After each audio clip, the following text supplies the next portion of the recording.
నమస్కారం, welcome to I dream. నేను విజిత.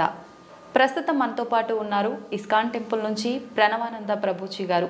వారు ముంబైలోని గోవర్ధనికో విలేజ్లోని ఆశ్రమంలో సేవ చేస్తూ వారి ప్రవచనాల ద్వారా కృష్ణతత్వాన్ని, కృష్ణుడి యొక్క లీలను మనకు తెలియజేస్తూ ఉంటారు. ఇప్పుడు ప్రభుజీతో మాట్లాడదాం. నమస్కారం గురుజీ. హరే కృష్ణ. నమస్కారం అండి. బాగున్నారా? బాగున్నాను ప్రభుజీ, మీరు ఎలా ఉన్నారు? బాగున్నాండి. చాలా సంతోషంగా ఉంది ప్రభుజీ మీతో ఇలా కలవటం, మీతో మాట్లాడటం. ప్రభుజీ, కృష్ణతత్వం అంటుంటారు. అసలు కృష్ణతత్వం అంటే ఏంటి ప్రభుజీ? మీరు ప్రేమ గురించి విన్నారా? వినే ఉంటారు. విన్నాం. ప్రేమ, పరిపూర్ణమైన ప్రేమతత్వమే కృష్ణతత్వం అంటే. ఓకే. అయినా మూర్తీభవించిన ప్రేమ స్వరూపం, మూర్తీభవించిన ఆనంద స్వరూపం. భగవంతుడి గురించి మన శాస్త్రములలో సత్ చిత్ ఆనంద స్వరూపము అని భగవంతుడి గురించి అంటారనమాట. ఇప్పుడు చూడండి, కృష్ణుడి లీలలు ఎటువంటిది అని అంటే, ఎవ్వరు ఆయనని ఏ విధంగా ఆశ్రయించినా సరే ఆయనని అట్రాక్ట్ చేసేస్తారనమాట. ఆకర్షణ మనకి మన మన గ్రావిటీ అని అంటారు. మన భూమికి ఉంటుంది గ్రావిటేషన్ ఎనర్జీ. అది ఏం చేస్తుంది అని అంటే, పైకి ఏదైతే ఉంటుందో దాన్ని కిందికి లాగేస్తుంది అనమాట గ్రావిటీ వల్ల. అవును. కానీ కృష్ణుడు ఎలాంటి వాడంటే, ఎంత కింద పడిపోయిన వాడినైనా సరే పైకి లాగేస్తూ ఉంటాడు. అది ఆయన దగ్గర ఉండే శక్తి అనమాట. ఆయన యొక్క లీలల చేత, ఆయన యొక్క చేష్టితముల చేత, ఆయన యొక్క అద్భుతమైన తత్వం చేత అందరి మనసుని కూడా ఆకర్షించే వ్యక్తి కృష్ణుడు. అయితే ఇప్పుడు చూడండి, చిన్నపిల్లల్ని బాలలీలలు చేసి ఆకర్షించారు. అటు చిన్నపిల్లవాడుగా ఉన్నప్పుడు గోపికలందరినీ కూడా ఆయన ఆశ్రయించారు. దాని తర్వాత పెద్దగా అయ్యాడనుకోండి, మిగతా వాళ్ళందరూ తన యొక్క ఫ్రెండ్స్, తర్వాత ఇంకా యంగ్ గోపీస్ అందరూ కూడా కృష్ణుడిని ఆశ్రయించగలిగారనమాట.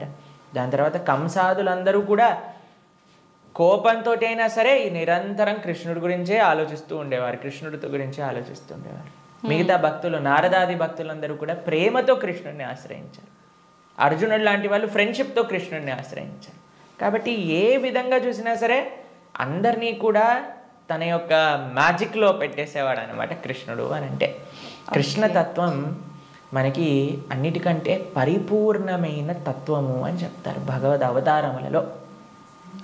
మనకి భాగవతం చెప్తుంది, సాక్షాత్గా అన్ని అవతారముల యొక్క ఏదైతే మూల కారణం ఉందో అది కృష్ణతత్వం అని కూడా మనకి చెప్తారు శ్రీమద్ భాగవత ప్రమాణంగా చూస్తే.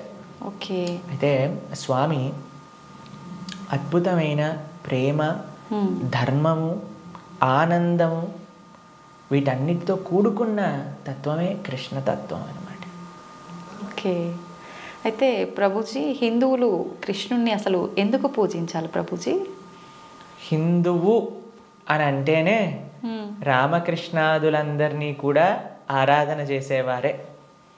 సనాతన ధర్మానికి ఒక మూల స్తంభం, లేదా ఒక విధంగా చెప్పాలి అని అంటే సనాతన ధర్మానికి ఒక అన్నిటికంటే ముఖ్యమైన గ్రంథం మనకి భగవద్గీత.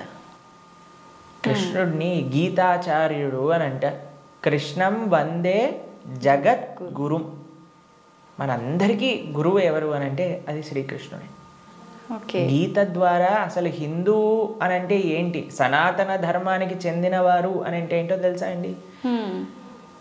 మనకి భగవంతుడి పైన నమ్మకం ఉంటే మనం హిందువులం కాదండి, మనం సనాతన ధర్మానికి చెందిన వాళ్ళం కాదు. మన శాస్త్రముల పైన నమ్మకం ఉంటే మన హిందువులం అవుతాం. చాలా మంది అనుకుంటారు, మేము గుడికి వెళ్తామండి, మేము బొట్టు పెట్టుకుంటామండి, మేము భగవంతుడికి అగరబత్తి తిప్పుతామండి కాబట్టి మేము హిందువులం. Sorry sir, you are not Hindu. మనం ఎప్పుడైతే గీత, భాగవత, రామాయణాదులు అన్నిటినీ కూడా ఒప్పుకుంటాం అప్పుడు మనం హిందువులు అవుతాం అన్నమాట. ఎందుకంటే మనకి భగవంతుడి గురించి ఎలా తెలిసిందండి? మీ కృష్ణుడు ఉన్నాడు అని ఎలా తెలిసింది? భాగవతం నుంచి తెలిసింది. రాముడు ఎలా ఉన్నాడు అని తెలిసింది రామాయణం నుంచి తెలిసింది. మనం రామాయణము, భాగవతము, భగవద్గీత, ఉపనిషత్తులు, వేదములు వీటిని ఒప్పుకున్నప్పుడే మనం భగవంతుడికి నమ్ముతాము అని మనకి ఆచార్యులు చెప్తారనమాట.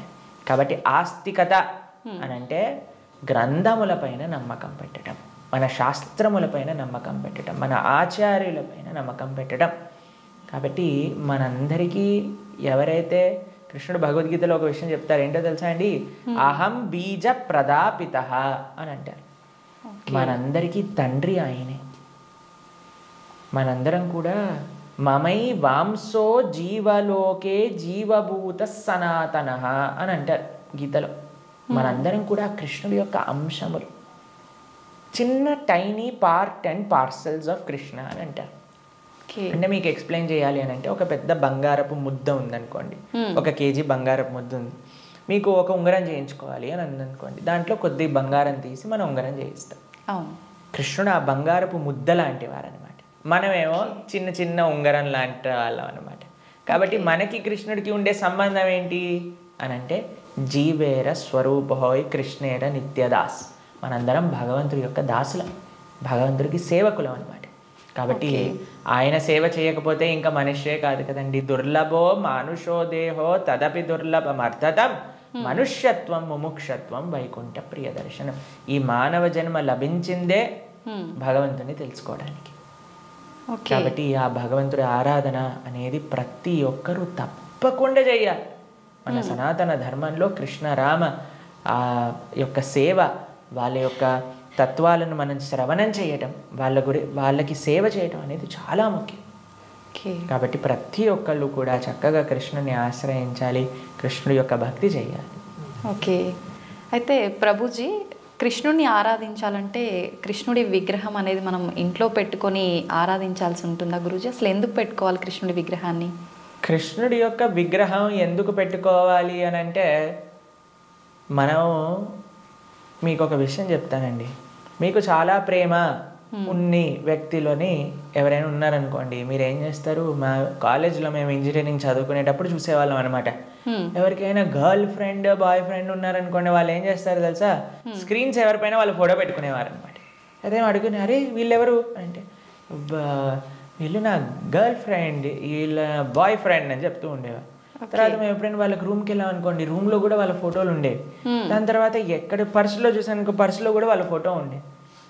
మనం ఎవరినైతే ప్రేమిస్తామో వాళ్ళ యొక్క చిహ్నాలతో మన అందరినీ నింపేసుకుంటూ ఉంటాం కదండి. అవును ప్రభుజీ. కాబట్టి మనం భగవంతుడిని ప్రేమిస్తున్నాము అన్నప్పుడు భగవంతుడి యొక్క అవే మన దగ్గర ఉండాలన్నమాట. ఇప్పుడు చూడండి, మేము స్వామి ఆరాధకులం. మా స్క్రీన్ సేవర్లో చూడండి, మీకు కృష్ణుడు కనిపిస్తాడు, పార్థసారథి.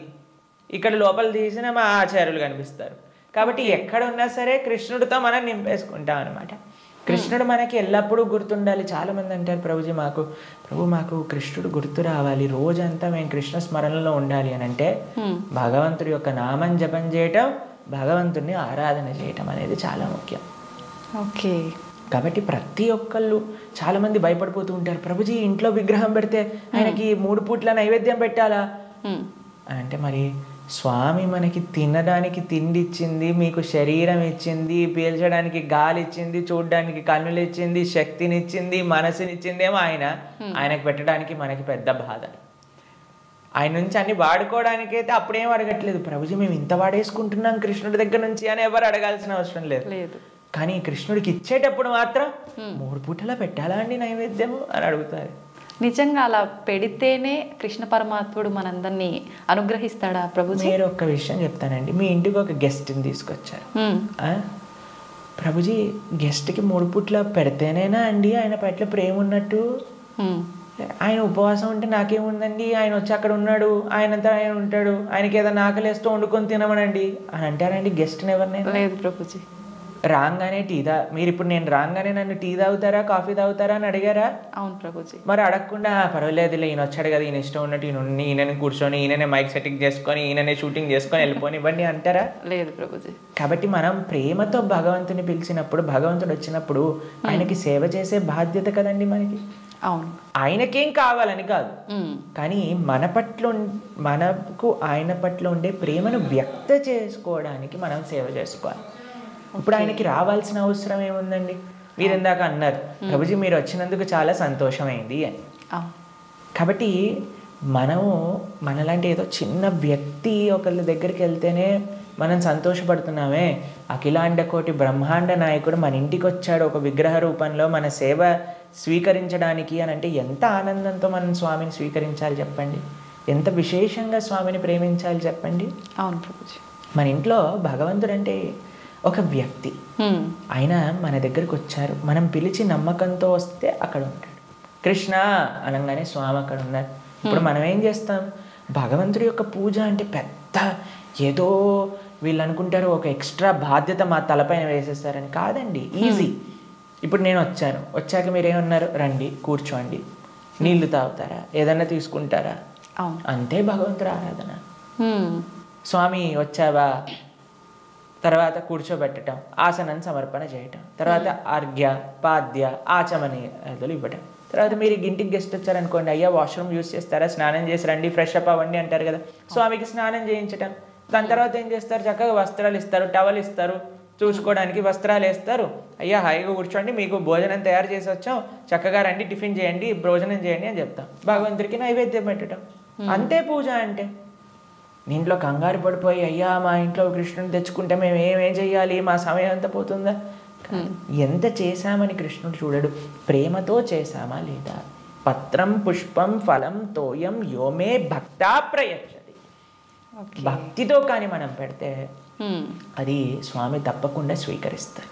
కానీ పెట్టాలి. చాలామంది విగ్రహాన్ని తెచ్చుకొని పూజ చేయాలన్నమాట. అలా ఉండకూడదు. మనం స్వామిని తెచ్చుకున్నప్పుడు మంచిగా ఆరాధన చేయాలి, ప్రేమతో పూజ చేయాలి. మా భక్తుల ఇంట్లలో మేము చూస్తామండి, ఎంత సుందరమైన శ్రీ విగ్రహాలంటే. ఫర్ ఎగ్జాంపుల్ మీకు ఒక విషయం చెప్తాను. మేము ఆదిలాబాద్ వెళ్తాం అప్పుడప్పుడు. అక్కడ గిరివర్ ప్రభు లక్ష్మీలీల మాతాజీ అని డివోటీస్ వాళ్ళ ఇంట్లో విగ్రహాలు ఉన్నాయి. వాళ్ళు ఎంత బాగా చేస్తారు, ప్రొద్దున పూట లేవంగానే స్వామికి చక్కగా వాళ్ళు ఉయ్యాల్లో పడుకోబెడతారనమాట రాత్రిపూట. అయితే పడుకునే ముందు ఏం చేస్తారు తెలుసా అండి, వాళ్ళు చక్కగా కాళ్ళు ఒత్తుతారు స్వామికి. కాళ్ళు ఒత్తి చేతులకి మాలిష్ చేసి తర్వాత పడుకోబెడతారు. అన్ని అలంకరణలు తీసేసి నైట్ డ్రెస్ వేసినట్టుగా పడుకోబెడతారు. పడుకొని ఇప్పుడు చలికాలం అనుకోండి, ఒక చక్కటి రజాయి షాల్ కూడా కలిపి పెడతారనమాట. ప్రొద్దున పూట లేస్తారు. లేపాక చిన్నపిల్లవాడిని ఎలా మనం కూర్చోబెట్టి ఆయనను రెడీ చేసి ఎలా అయితే చేస్తామో అలా కూర్చోబెట్టి స్వామికి అలంకరణ చేసి, పిల్లలందరూ వాళ్ళ ఇంట్లో 3 పిల్లలు ఉన్నారనమాట. 3 పిల్లలు వచ్చి భగవంతుడికి ఆరతి చేస్తారు. అమ్మ నాన్న అందరూ ఇంటిల్లిపాది భగవంతుడి యొక్క సేవ చేసుకుంటారు. మీకు ఒక విషయం చెప్తా, a family that praise together stays together. మనం అన్నీ చేస్తామండి. ఇంటిల్లిపాది అందరిని తీసుకొని సినిమాకి వెళ్ళొచ్చు, ఇంటిల్లిపాది అందరిని తీసుకొని హోటల్కి వెళ్ళొచ్చు, ఇంటిల్లిపాది అందరిని తీసుకొని పార్క్కి వెళ్ళొచ్చు. అయినా సరే మాకు ఫోన్ చేసి చెప్తున్నాను, ప్రభుజీ మా ఇంట్లో ఎవరు మమ్మల్ని అండర్స్టాండ్, పిల్లలు మాటినట్లేదు ప్రభుజీ, ఈయన గారు మాటినట్లేదు ప్రభుజీ, ఆవిడ మాటినట్లేదు ప్రభుజీ, తలనొప్పి వస్తుంది ప్రభుజీ. నేనంటే అమ్మ మీరు సినిమాకి తీసుకెళ్తున్నారు, సీరియల్ చూపిస్తున్నారు, పార్క్కి తీసుకెళ్తున్నారు, రెస్టారెంట్కి తీసుకెళ్తున్నారు, ఎప్పుడైనా మీరు నలుగురు కలిసి ఒకటేసారి భగవంతుడికి పూజ చేశారా? నలుగురు కలిసి నియమంగా ప్రతి వారం మేము గుడికి వెళ్తామండి, ప్రతి వారం మేము గోసేవ చేయడానికి వెళ్తామండి అని ఎవరైనా చేస్తున్నారా అంటే, లేదండి మా ఆయన గారు గుడికి రాదండి, నేను ఒక్కనే వెళ్తానండి, మా ఆవిడ గారు పూజ చేయరండి, నేను ఒక్కనే పూజ చేస్తానండి, మా పిల్లలు ఆడుకోవడానికి వెళ్తారు. ఏవైతే చేయకూడదో అన్ని నలుగురు కలిసి చేస్తున్నారు, ఏదైతే పని చేయాలో కలిసి చేయట్లేదు కదా. మేము అన్నాం వాళ్ళకి, ఒక నెల రోజులు కలిసి మీరు ఆలయానికి వెళ్ళండి, నెల రోజులు కలిసి గోశాలకు వెళ్ళి గోసేవ చేయండి, ఒక నెల రోజులు కలిసి ఒక 5 నిమిషాలైనా సరే భగవంతుడు ముందు ప్రార్థన చేయండి అంటే, నెల రోజుల తర్వాత మాకు ఫోన్ చేశారు. ఫోన్ చేసి ప్రభుజీ ఇప్పుడు మేము ఇంతకు ముందు కంటే చాలా ప్రశాంతంగా ఉన్నాం, ఇంతకు ముందు కంటే చాలా మార్పు మా జీవితాల్లో వచ్చింది. కాబట్టి మేమన్నా ఇలానే చేస్తూ ఉండండి, ఇంకా శాంతి మీ ఇంట్లో పెరుగుతుంది. కాబట్టి మనకు ఒక కామన్ పాయింట్ కావాలి. ఆ కామన్ పాయింట్ మంచి సెంటర్ అయి ఉండాలి, అది భగవంతుడు. భగవంతుని కేంద్రంగా పెట్టుకుంటే, ఇప్పుడు మన ఇంటికి కేంద్రం ఏంటండి, డైరెక్ట్గా ఇంట్లో నుంచి రాగానే ఫస్ట్ మహావిశ్వరూప దర్శనం, పెద్ద ఎల్సిడి స్క్రీన్ టీవీ కనిపిస్తుంది మనకి. అవును ప్రభుజీ. కాబట్టి టీవీ మనకి కేంద్రం అయిపోయింది. టీవీలో ఏం చూపిస్తారండి, ఆ చెత్త ఈ చెత్త తప్ప ఏం అవసరమైన విషయాలు ఏం చూపించరు, ఇలాంటి ప్రోగ్రాంలు విషయం పక్కన పెడితే. కాబట్టి మనిషికి ఏది మంచిదో అది మనకి కేంద్రంగా ఉండాలి. ఇప్పుడు దురదృష్టవశాత్తు టీవీలు కేంద్రం అయిపోయాయి ఇంటికి. ఎంత పెద్ద టీవీ ఉంటే అంత గొప్ప స్టేటస్ని ఇది అని చెప్పుకునే వాళ్ళు కూడా తయారైపోయారు. మేము ఒక భక్తుల ఇంటికి వెళ్ళాం. జనరల్గా భక్తుల ఇంట్లలో టీవీలు చూడం మేము ఎప్పుడు కూడా. వాళ్ళు టీవీలు తీసేసి ఎక్కడైతే టీవీ ఉండాలో అక్కడ ఆలయం ఉంటుంది. మా ఇంట్లో కూడా టీవీ ఉండదండి. మా ఇంట్లో హాల్లోకి వెళ్తే ఫస్ట్ కనిపించేది మీకు మా పూజా గది, మా ఆరాధన మూర్తులు అన్నీ కూడా కనిపిస్తూ ఉంటాయి అన్నమాట. డెలిబరెట్లీ మేము అసలు టీవీ పెట్టలేదు హాల్లో, ఎందుకంటే అందరికీ కేంద్రం భగవంతుడు ఉండాలి అట్లీస్ట్ అని. కాబట్టి భక్తుల ఇంట్లలో ఎక్కడైతే టీవీ మెయిన్ ప్రదేశం ఉంటుందో అక్కడ తప్పకుండా పూజ రూమ్ ఉంటుంది. కానీ ఈ భక్తుడి ఇంట్లో మాత్రం పెద్ద టీవీ ఉందన్నమాట. ఓకే. అయితే నేను అడిగి ఆశ్చర్యపోయాను, అదే టీవీ ఏముంది ప్రభుజీ ఒకసారి వెనకాల చూడండి అనగానే ఏం వైర్ లేవు, ఉత్తి టీవీ అలా పెట్టింటారనమాట. అయితే నేను అన్నాను ఏమైంది, ఎందుకు అలా పెట్టారు అంటే ప్రభుజీ అందరు అంటున్నారు టీవీ ఒక స్టేటస్ సింబల్ అయిపోయింది, మీ ఇంట్లో టీవీ లేదా, మీ ఇంట్లో టీవీ లేదా, మీ ఇంట్లో టీవీ లేదా అన్నందుకు వాళ్ళ కోసం అని పెట్టేశాను ప్రభు, కానీ వైర్లు పెట్టలేదు, ఉత్తి టీవీ పెట్టానని చెప్పారనమాట. కాబట్టి ఇప్పుడు చూడండి, మన జీవితంలో దేన్ని మనం చూస్తూ ఉంటే, దేన్ని మనం వింటూ ఉంటే, దేని గురించి మనం మాట్లాడుకుంటూ ఉంటే, దేని గురించి మనం తలుస్తూ ఉంటే అలా మన మనసు అయిపోతుంది. ఓకే. మీరు చెడు విషయాలు వింటూ, చెడు కార్యక్రమాలు చూస్తూ, అనవసరమైన అక్కర్లేని గొడవలు, మన ఇల్లు ఎంత ప్రశాంతంగా ఉన్న సీరియల్లో మనం గొడవలు చూస్తూ ఉంటే ఆ గొడవలు మన ఇంట్లోకి కూడా వస్తాయి ఒక రోజు. ఎందుకంటే అదే కదండి మన మనసులో దింపేది, అదే కదా మన మనసులో అంత నాటుకుపోయేది. నేను చిన్న చిన్న పిల్లల్ని చూస్తాం, అప్పుడప్పుడు విచిత్రమైన స్లాంగ్లో మాట్లాడతారు. ఓయ్ ఏంట్రా ఇది ఎక్కడ పట్టుకున్నావు నువ్వు అని అంటే, ఆ సినిమాలో అలా మాట్లాడా హీరో. ఓకే. మేము స్కూల్లో చదువుకుంటున్నప్పుడు మాకు గుర్తుందనమాట, ఒకసారి మేము ఒక బర్త్డే పార్టీకి వెళ్ళినప్పుడు మా ఫ్రెండ్ ఇలా షర్ట్ టక్ చేసుకుంటారు కదా, ఒకవైపు వదిలేశాడు అనమాట, ఒకవైపు టక్ చేసుకున్నాడు. నేను రే నువ్వు ఇంకో వైపు టక్ చేసుకుంటా మర్చిపోయావురా అని అంటే, అది కాదు ఇప్పుడు ఇది లేటెస్ట్ ఫ్యాషన్ అని అన్నారు. ఎక్కడ చూసావు నువ్వు అని అంటే, సినిమాలో చూసాను. కాబట్టి ఏదైతే చూస్తామో మనం దాన్ని అనుకరిస్తాం, ఏదైతే వింటామో అదే మనం అనుకరిస్తాం. కాబట్టి మేం చెప్పేది జనాలకి ఏంటి అంటే, మంచిని చూడండి, మంచిని వినండి కదా, మంచి విషయం గురించి ఆలోచించండి. భగవంతుడి కంటే మంచి విషయం ఏముందండి ఈ ప్రపంచంలో? అవును. కాబట్టి మన ఇంట్లో మంగళకరంగా ఉండాలి అని అంటే, ఎక్కడ చూసినా భగవంతుడి గురించి ఉండాలి, ఎక్కడ చూసినా భగవత్ స్పృహ అనేది మనకు కలగాలి. మా ఇంటికి వచ్చిన వాళ్ళందరూ ఏమంటారో తెలుసా అండి, ఈ ఇల్లుకి ఉత్తి గోపురం తక్కువ, ఆలయమే సాక్షాత్తుగా అని అంటారు. మా అమ్మ వాళ్ళు ఉండే ఇల్లు మా ఇల్లు అని అంటే, మేము ఉండేది ఆశ్రమంలో. కానీ మా పేరెంట్స్ అండి, ఎక్కడ చూసినా మీకు ఎటువైపు చూసినా కృష్ణుడు కనిపిస్తూ ఉంటాడు, కృష్ణుడి యొక్క వివిధ లీలలు కనిపిస్తూ ఉంటాయి. అట్లీస్ట్ మనం మర్చిపోనే స్థితిలో ఉన్నా సరే అటు చూస్తే, ఓ కృష్ణలీల, కృష్ణుడు ఇలా గోవులను కాయడానికి వెళ్తున్నారు, ఇక్కడ గోపికలతో చక్కగా నృత్యం చేస్తూ ఉన్నారు, ఓ ఇక్కడ యశోదమ్మతో ఉన్నారు అని మనకు ఆ స్పృహ రాదు. కాబట్టి మనం 24 గంటలు మనం ఒక పాజిటివ్ ఎన్వైరన్మెంట్లో ఉండటం వలన, భగవంతుడికి దగ్గరగా ఉండటం వలన అది మనకి మంచిది. కాబట్టి ప్రతి హిందువు అని అంటేనే శ్రీ విగ్రహ ఆరాధన అత్యంత ముఖ్యం. మనము భగవంతుడి యొక్క అస్తిత్వాన్ని, భగవంతుడు అన్నిటికంటే కృప ఏంటో తెలుసా అండి, ఆయనకి ఒక విగ్రహ రూపంలో మన దగ్గరికి రావడం. ఓకే. ఆ కృపని మనందరం, ఈ సనాతన సాంప్రదాయం పాపం మిగతా వాళ్ళకి ఆ అదృష్టం లేదు, వాళ్ళకి ఆ ఆనందం అంటే ఏంటో తెలియదు. కానీ మన సాంప్రదాయంలో ఆ విగ్రహ ఆరాధన, ఆ సేవ, భగవంతుడికి ఆ ప్రేమపూర్వకమైన సేవ చేస్తే అండి, అసలు దానికంటే గొప్ప ఆనందం ఈ ప్రపంచంలో ఇంకొకటి లేదు. కాబట్టి అటువంటి అదృష్టాన్ని మనం వదిలేసి పూజ చేయాలా, పూజ ఎందుకు చేయాలి, పూజ చేస్తే 3 పూట్ల నైవేద్యం పెట్టాలా, పూలు తీసుకొని రావాలా, మాల కట్టాలా, బట్టలు వేయాలా, అయ్యో రామ, మాకు ఇలాంటి ప్రశ్నలు ఇస్తే మాకు చాలా బాధేస్తుంది అనమాట. ఎందుకంటే మన పెద్దలందరూ, మన ఆచార్యులందరూ, మన గురువులందరూ భగవంతుడి యొక్క ఆరాధన ఎలా చెయ్యాలి, ఎంత బాగా చెయ్యాలి అని జీవితం యొక్క గోల్ భగవంతుడి ఆరాధన కోసం పెట్టేస్తే, భగవంతుడి యొక్క శ్రీమూర్తులను కాపాడటంలో పెట్టేస్తే, మనం మాత్రం ఇప్పుడు మోడర్న్ డే 21st సెంచరీ హిందువులు పూజ చేయాలా అని అడిగే స్థితిలోకి వచ్చేస్తాం. కాబట్టి వెరీ అన్ఫార్చునేట్. పూజ చేస్తున్నాము అంటే చాలా వరకు భయం ఒకటి మొదలైంది ప్రభుజీ అందరిలో. ఏం చేస్తే ఏం తప్పు అవుతుందో, దానివల్ల మాకేమన్నా మళ్ళీ అపచారం జరుగుతుందో, ఇట్లాంటి భయాలు ఎక్కువైపోయినాయి ప్రభుజీ. అదే కదా, ఎందుకంటే మనం దేవుడితో బిజినెస్ చేయాలి అని ప్రయత్నిస్తున్నాం కాబట్టి. బిజినెస్ ట్రాన్సాక్షన్స్లో ఏదైనా తప్పు రాసాం అనుకోండి, అయిపోయానంటే. బిజినెస్ ట్రాన్సాక్షన్స్లో ఏదైనా తప్పు చేసాం అనుకోండి, ఎందుకంటే వీడు ఏం ఆలోచిస్తున్నాడు, ఇప్పుడు నేను ఇది ఇలా చేస్తే దేవుడు నాకు అది అలా ఇవ్వాలి, అయ్యా నువ్వు నాకు 1 కోటి రూపాయలు ఇస్తే నేను నీకు 10 కొబ్బరికాయలు కొడతాను. ఏంటి, దేవుడు మీకు 1 కోటి రూపాయలు ఇస్తే మీరు 10 కొబ్బరికాయలు కొడతారా? దేవుడికి ఎంత పెద్ద దానం ఇస్తున్నాడు చూడండి దేవుడికి. అసలు ఇలా తయారైపోయాం కదండి. మనకి ఏం అవసరం లేదు, ప్రేమ మనకు అవసరం లేదు భగవంతుడి పట్ల. దేవుడా నువ్వు నాకు ఇది ఇవ్వు, నాకు ఆరోగ్యాన్ని ఇవ్వు, నాకు బట్టలు ఇవ్వు, నాకు డబ్బులు ఇవ్వు, నాకు కార్లు ఇవ్వు, నాకు ఇల్లులు ఇవ్వు, నాకు పిల్లలు ఇవ్వు, నాకు పెళ్లి చెయ్యి. మనం తిరుప్పావై ప్రవచనాలు చెప్తూ ఉంటే ఒక మంచి భార్య కోసం తిరుప్పావై వ్రతం చేయొచ్చా, మంచి భర్త కోసం తిరుప్పావై వ్రతం చేయొచ్చా?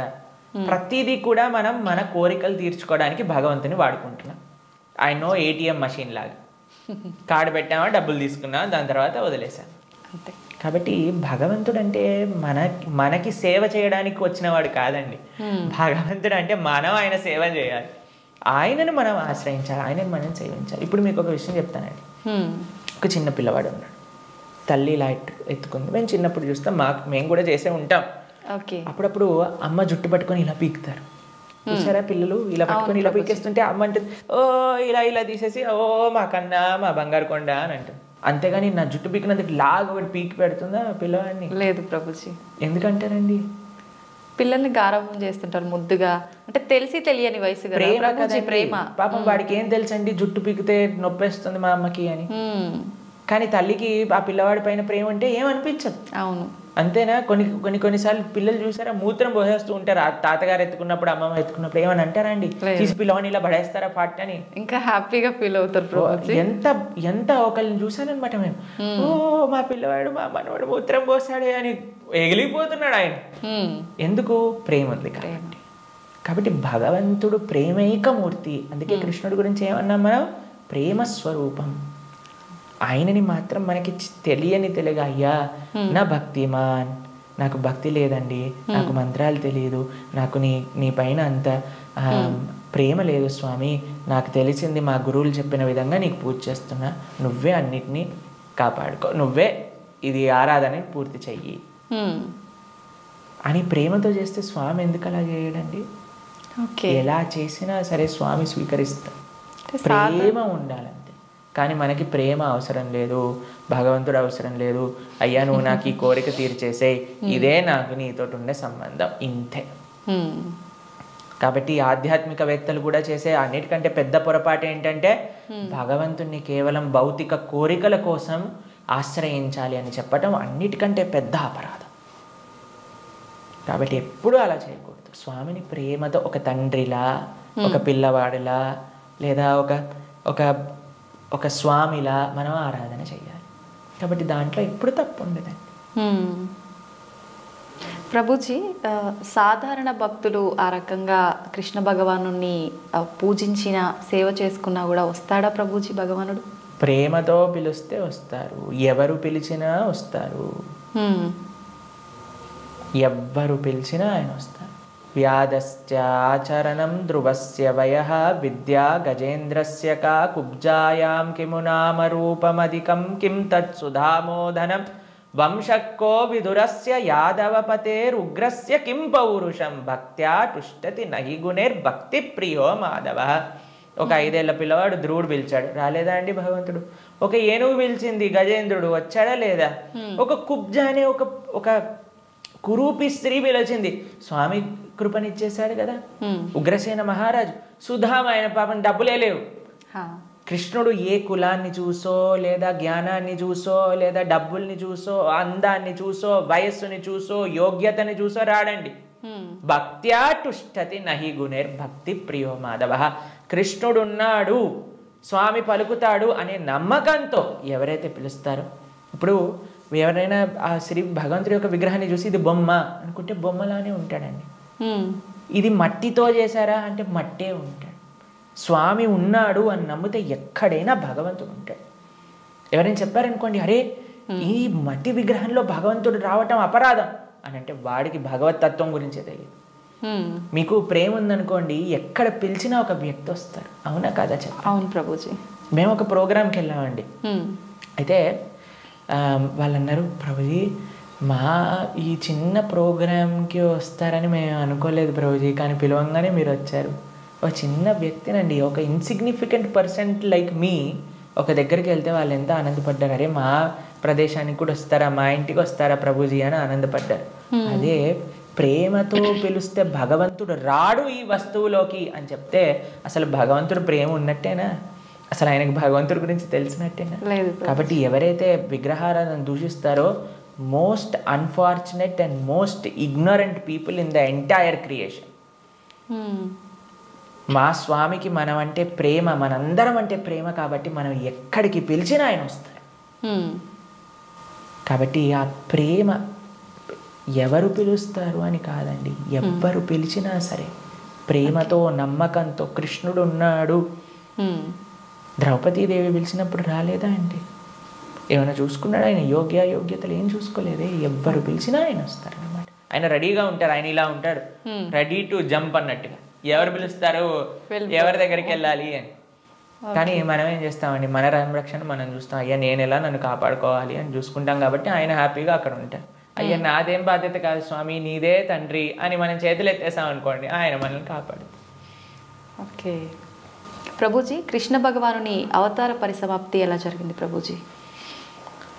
భగవంతుడి యొక్క మీరు అడిగినట్టుగా కరెక్ట్ విషయం అడిగారు. అవతార పరిసమాప్తి ఇలా చెప్పాలి కృష్ణుడిని సంబోధించినప్పుడు, లేదా రాముడిని. ఏ భగవంతుడి యొక్క అవతారమైనా సరే భగవంతుడికి పుట్టుక ఉండదండి. జన్మ కర్మచమే దివ్యం. భగవంతుడు ఏం చెప్పారు? ఆయనది దివ్యమైన జన్మ. దాన్ని మనం అవతారము అని అంటాం. ఇప్పుడు మీరు ఎప్పుడైనా చెప్తారా, రోజు ప్రొద్దున పూట సూర్యుడు పుడతాడు, సాయంత్రం పూట చనిపోతాడు అని అంటారా? లేదు. ఏమంటాం మనం? సూర్యుడు ఉదయించాడు, అస్తమించాడు, అంతేనా? అవును ప్రభుజీ. భగవంతుడు కూడా ఉదయిస్తాడు, భగవంతుడు కూడా అస్తమిస్తాడు. సూర్యుడు అస్తమిస్తాడు అంటే పోయినట్టేనా? ఇంకా ఆయన నీకు కనిపించట్లేదు, కానీ ఇంకెక్కడ ఉన్నట్టే కదా. అవును. ఇప్పుడు మనకి ఇండియాలో సూర్యాస్తమయం అయిపోయింది అంటే ఇంకో దేశంలో సూర్యోదయం అవుతున్నట్టు కదా. కాబట్టి భగవంతుడు ఎప్పుడూ ఎల్లప్పుడూ కూడా ఆయనకి మరణము అనేది ఉండదు, జనమ అనేది ఉండదు. ఆయన మన పైన కృపతో అవతారాన్ని స్వీకరిస్తారనమాట. ఓకే, మీకు ఒక విషయం చెప్తాను. కొంతమందికి మెమరీ లాస్ పేషెంట్స్ ఉంటారు. మెమరీ లాస్ పేషెంట్స్ దగ్గరికి ఏం చేస్తారంటే అండి, వాళ్ళకి ఇంతకు ముందు ఉండే మెమరీస్ని చూపిస్తారనమాట. వాళ్ళ పిల్లల్ని, లేదా వాళ్ళు చిన్నప్పుడు తీసిన ఫొటోస్ని, వాళ్ళు ఉన్న ఊర్లని, అవన్నీ ఇలా చూపిస్తూ ఉంటారనమాట. చూపిస్తూ ఉంటే కొన్నిసార్లు ఏదో ఒకటి వాళ్ళ బ్రెయిన్కి ఇలా క్లిక్ అయ్యి అప్పుడు వాళ్ళు గుర్తుపట్టడం ప్రారంభిస్తారనమాట. వాళ్ళు ఎక్స్టర్నల్ కాన్షియస్నెస్లోకి వస్తారు. భగవంతుడి యొక్క అవతారం ఎందుకోసము అని అంటే, మనందరం ఈ సంసార సాగరంలో పడి కొట్టుకుపోతున్నాము. ఏదో మనం కూడా మెమరీ లాస్ అయిపోయినట్టు ఇదే నా వాళ్ళు, ఇదే నా ప్రపంచం, ఇదే నా ఇల్లు అని తిరుగుతున్నారు. వీడి నిజమైన స్వరూపాన్ని చూపించాలి అని స్వామి అవతరించి, స్వామి యొక్క లీలల ద్వారా, రామాయణ భాగవతాదుల ద్వారా, అయ్యా ఇది నువ్వు ఈ ప్రదేశానికి చెందినవాడివి అని మనకు చూపిస్తారు. అప్పుడు ఓ నేనైతే ఈ మనుష్యుని కాదా, ఓ అయితే ఇది నేను ఈ కులానికి చెందినవాడిని కాదా, ఈ ప్రాంతానికి చెందినవాడిని, నేను కృష్ణుడి దాసున్నా, నేను ఉండాల్సింది ఆ భగవంతుడి యొక్క లోకంలో కదా అని మనం కూడా మర్చిపోయిన వాళ్ళకి కొద్దిగా బుద్ధిని ఇవ్వడానికి స్వామి అవతార స్వీకారం చేస్తారనమాట. మనందరం పడిపోయి ఈ సముద్రంలో పడిపోవటం అంటే ఏంటండి? మునిగిపోవటం. అవును. కానీ సముద్రంలో మునిగేవాడిని కాపాడాలి అని అంటే ఎక్కడో ఆకాశం నుంచి కాపాడలేం కదండి, ఆయన కూడా సముద్రంలోకి రావాలి కదా. అలా భగవంతుడు కూడా ఈ ప్రపంచంలో దిగి మనల్ని పట్టుకొని బయటికి తీసుకురావడానికి ఆయన ఒక అవతారాన్ని స్వీకరిస్తారు. ఆ ప్రయోజనం అయిపోయినట్టు ఏంటి ప్రయోజనం భగవంతుడు అవతరించడానికి? భగవద్గీతలో కృష్ణుడు చెప్పారు, యదా యదా హి ధర్మస్య గ్లానిర్భవతి భారత. అయ్యా ఎక్కడైతే ధర్మం నశిస్తుందో అక్కడక్కడ నేను అవతరిస్తా. పవిత్రానాయ సాధూనాం వినాశాయ చతుష్కృతాం ధర్మ సంస్థాపనార్థాయ సంభవామి యుగే యుగే. అయ్యా ఎక్కడైతే భక్తుల్ని కాపాడాలో, ఎక్కడైతే అధర్మాన్ని నాశనం చేయాలో, ధర్మాన్ని స్థాపన చేయాలో అక్కడ నేను అవతరిస్తాను అని. కాబట్టి అప్పుడప్పుడు భగవంతుడు వివిధ రూపాలలో అవతరిస్తారు. అవతారం అయిపోయింది అంటే ఆ ప్రయోజనం అయిపోయింది అన్నప్పుడు అవతార పరిసమాప్తి చేస్తారనమాట. కాబట్టి చాలామంది కృష్ణుడు చనిపోయాడు, కృష్ణుడు పుట్టాడు. కృష్ణుడు పుట్టలేదండి, కృష్ణుడు చనిపోలేదు. కృష్ణుడు అవతరించారు, కృష్ణుడు అవతార పరిసమాప్తి చేశారు. మనం పుట్టంగానే అని ఏడుస్తూ ఉంటారు. ఏడవకపోయినా సరే, ఎవరైనా ఏడవకపోతే ఏం చేస్తారంటే డాక్టర్ వచ్చి 2 వేస్తాడనమాట. ఏడవాలి మనం. కానీ కృష్ణుడు పుట్టినప్పుడు తెలుసా అండి, నవ్వుతూ పుట్టాడు. అమ్మ నాన్న ఆశ్చర్యపోయాడు. జలధరుదేహు నాజాను చతుర్బాహు సరసీరు జాక్షు విశాలాక్షు జారు గదా శంఖ చక్ర పద్మ విలాసు కంఠ కౌస్తుభమణి కాంతిబాను కమనీయ కటిసూత్ర కంకణ కేయూర శ్రీవత్సలాంఛనాంచిత విహారు సురకుండల ప్రభాయుత కుంటల లాటు వైఢూర్య మణి గణవరి కిరీటు బాలు పూర్ణేందు రుచిజాలు సుగుణాల బాలు భక్తలోక బాలు కృపావిశాలు జూచి తిలకించి పొలకించి ఒబ్బి చెలరేగ వసుదేవుడు ఉత్సహింపే అని అంటారనమాట భాగవతంలో. అంత ఆనందపడిపోయేవాడు కృష్ణుని చూశాక వసుదేవుడు పుట్టంగానే శంఖచక్ర గదా పద్మములు పట్టుకొని.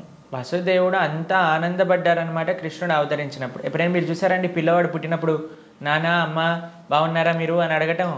కానీ కృష్ణుడు పుట్టంగానే వాళ్ళ చరిత్రలు మొత్తం కూడా చెప్తారు, వసుదేవుడిది ఇంకా దేవకీ దేవిది. దాంతోపాటు ఎంత ఆనందంగా అంటే చతుర్భుజ రూపంలో ఎవరైనా పిల్లలు చూసారా శంఖచక్రం పట్టుకొని రావటం? లేదు. కాబట్టి మనందరం ఏడుస్తూ పుట్టాం కాబట్టి మనది జన్మ. కానీ కృష్ణుడు నవ్వుతూ ఆయన యొక్క స్వరూపంతో అవతరించి తల్లిదండ్రుల్ని ఉద్ధరింపజేయడానికి స్వీకరించిన అవతారము అని అంటారు. కాబట్టి భగవంతుడికి ఎలా అయితే పుట్టుక లేదో అలానే మరణము కూడా లేదు. స్వామి ఎప్పుడు కూడా ఈ వర్డ్ యూజ్ చేయకూడదు కృష్ణుడి దగ్గర. కృష్ణుడు చనిపోయాడట, రాముడు చనిపోయాడట, ఇవన్నీ మనం అపరాధం అవుతుంది అనమాట. కాబట్టి మనం కరెక్ట్గా మీరు చెప్పిన వర్డ్గా అవతార పరిసమాప్తి, కృష్ణుడి యొక్క అవతార పరిసమాప్తి ఎలా జరిగింది? మేము ఇన్స్టాగ్రామ్లలో యూట్యూబ్లలో ప్రకారంగా చెప్పట్లేదు, శాస్త్రంలో ఏ విధంగా ఉందో ఆ విధంగా చెప్తున్నాం. కాబట్టి దీంట్లో చాలా తేడా ఉంది. ఎందుకంటే మాకు అప్పుడప్పుడు రీల్స్ పంపిస్తూ ఉంటారు, అందులో ఏదో కృష్ణుడు ఇలా అయిపోయాడట అలా అయిపోయాడట అని చెప్తూ ఉంటారు. దాన్ని నమ్మకండి. మీరు శాస్త్రాన్ని అధ్యయనం చేసిన వాళ్ళు ఏం చెప్తున్నారు, అలానే ఇప్పుడు ప్రతి ఒక్కరు కూడా కృష్ణుడి గురించి మాట్లాడడానికి రెడీ అయిపోయారు. ప్రతి ఒక్కరు కూడా ధర్మం గురించి మాట్లాడడానికి రెడీ అయిపోయారు. ప్రతి ఒక్కళ్ళు కూడా సాధువుల్ని ప్రశ్నించడానికి రెడీ అయిపోయారు. కానీ సాధన ఏమీ లేదు, శాస్త్ర అధ్యయనం ఏమీ లేదు, సేవ ఏమీ లేదు. ప్రతి ఒక్కరికి మైక్ వచ్చింది కదా, కెమెరా ఉంది కదా అని మాట్లాడుతున్నారు అనమాట. కానీ అది కాదండి కరెక్ట్ విధానం. తద్విద్ధి ప్రణిపాతేన పరిప్రశ్నేన సేవయా ఉపదేశంతితే జ్ఞానం జ్ఞానిన తత్వదర్శన. ఒక గురువు దగ్గరికి వెళ్ళి సేవ చేస్తూ ఎంత కష్టం తెలుసా అండి మీకు? ఒక విధంగా శాస్త్రం విషయాలు నేర్చుకోవాలి అని అంటే ఆ నమ్మకం, ఆ డెడికేషన్, ఆ ఇంట్రెస్ట్, ఆ సేవ, పరిప్రశ్న ఇవన్నీ కావాలి మనకి. ఇప్పుడు ఒక విషయం మనకి టీవీ మాధ్యమంగానో మన ఇంటర్నెట్ మాధ్యమంగానో అన్ని సులభము అయ్యాయి. ఆ సులభం అవ్వటంలో రెండు ఉన్నాయి. ఎవరైనా మాట్లాడింది మనం నమ్మేస్తాం. అలా కాదు. మనం ఎప్పుడు మేము ఒకటే విషయం చెప్తాం, ఎవరైతే సాధువులు చక్కటి పరంపరాగతంగా జ్ఞానాన్ని నేర్చుకున్నారో, ఎవరైతే శాస్త్ర అధ్యయనం చేశారో అటువంటి వాళ్ళ దగ్గర నుంచి మనం వినాలి. ఎవరైతే గురువుల్ని ఆశ్రయించి గురువుల దగ్గర నుంచి విన్న వాళ్ళు ఉన్నారు, ఎవరైతే జీవితంలో సొంతంగా దాన్ని సాధన రూపంగా వాళ్ళు చేస్తున్నారో అటువంటి వాళ్ళ దగ్గర నుంచి వినాలి. కాబట్టి మనకి భాగవతం చెప్తుంది, భగవంతుడు ఒకానొక సమయంలో అయ్యా ఈ ప్రపంచంలో ఉండే అధర్మ మొత్తం కౌరవుల వైపు ఒక్కసారి అందరినీ గ్యాదర్ చేసేసి కంప్లీట్ చేసేస్తాడు అనమాట. ఇక అయిపోయింది అని అనుకున్నప్పుడు ఆయన చక్కగా ఒక దగ్గర ప్రభాస క్షేత్రము అనే ప్రదేశంలో ఆయన ఇలా ఉన్నారనమాట. ఉన్నప్పుడు ఒక వేటగాడు వచ్చి ఒక జింకని వేటాడుతున్న ఆయన కృష్ణుడి యొక్క పాదాన్ని, శ్రీపాదాలను చూస్తూ జింకలా అనుకొని బాణాన్ని వేశారు. వేసినప్పుడు అది కృష్ణుడి యొక్క పాదానికి తాకింది. మీకు ఒక విషయం చెప్తాను, లాజికల్గా ఆలోచిద్దాం. మీ అందరికీ లాజిక్ థింకింగ్ చాలా ఎక్కువ కదండి. పాదాలలో బుల్లెట్ దిగింది అని అనుకుందాం, బాణం కూడా పక్కన పెట్టేసేయండి, చనిపోయాడు అని మీరు ఎప్పుడైనా విన్నారా? లేదు. మన సీరియళ్ళల్లో సినిమాలలో అయితే ఇక్కడ బుల్లెట్ తగినా సరే లేచి నించొని మళ్ళీ మాట్లాడిన వాళ్ళు ఉన్నారు. కాబట్టి పాదాలలో బాణం తలిగితే ఎలా కృష్ణుడిని అవతార సమాప్తి చేశారు, శరీరాన్ని చాలించేశారు అని ఎలా చెప్తాను చెప్పండి? కాబట్టి అదొక లీల. ఎందుకండి కృష్ణుడు ఇలా లీల చేశారు? ఎందుకంటే ఆయన చనిపోయాడు అని చెప్పడానికి కొంతమందికి వీలు చూపించాలి కదా. కృష్ణుడు అండి ఈజ్ నాట్ ఇప్పుడు కొంతమంది అంటారు మా దేవుణ్ణి నమ్మకపోతే నువ్వు నరకానికి వెళ్ళాల్సిందే. కృష్ణుడు అలాంటి వాడు కాదనమాట.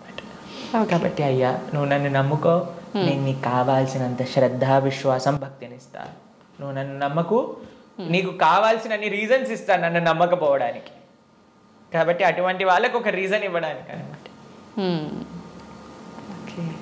భక్తులకి భగవంతుడు అంటే ఎంత అపరిమితమైన ప్రేమ ఉంటుంది అని అంటే స్వామి యొక్క అవతార పరిసమాప్తి గురించి ఎందుకంటే స్వామి యొక్క ఈ ప్రపంచంలో ఇలా ఉన్న స్వామి అక్కడ ఉన్న భక్తులకు ఒకటే. అప్పుడు జర అనేవాడికి ఏం చెప్పారు, అయ్యా తప్పైపోయింది స్వామి, నీ శ్రీపాదానికి నేను బాణం వేసా అంటే ఏం కంగారు పడకు, నువ్వు వైకుంఠానికి వెళ్ళిపో అంటే ఆయన ప్రదక్షిణ చేసి ఆయన వైకుంఠానికి వెళ్ళిపోతాడు బాణం వేసినోడు. కానీ బాణం తలిగిన వాడేమో చనిపోయాడు, శరీరాన్ని విడిచిపెట్టేశారు. ఒకళ్ళు చెప్తున్నారు కృష్ణుడు నరకంలో ఉన్నాడట. ఏంటండి, బాణం వేసిన వాడిని వైకుంఠానికి పంపించి ఈయనెందుకు నరకానికి వెళ్తారు చెప్పండి.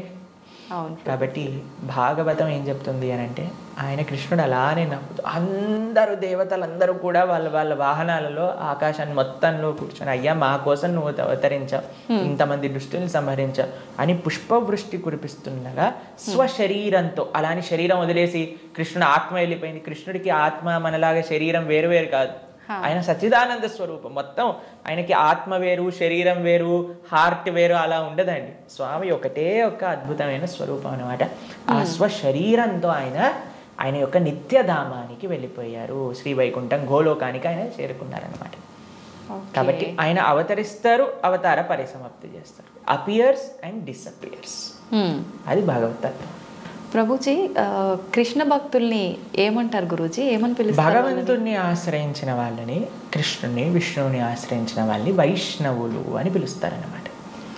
కాబట్టి మనకి చాలా మందికి తెలియదు పాపం. చాలా మంది అడుగుతుంటారు వైష్ణవులు అంటే ఏంటి ప్రభుజీ, ఏదైనా కులమా అని అడుగుతుంటారు. వైష్ణవులు అంటే కులం కాదండి, భగవంతుని విష్ణువుని ఆశ్రయించిన వాళ్ళు వైష్ణవులు.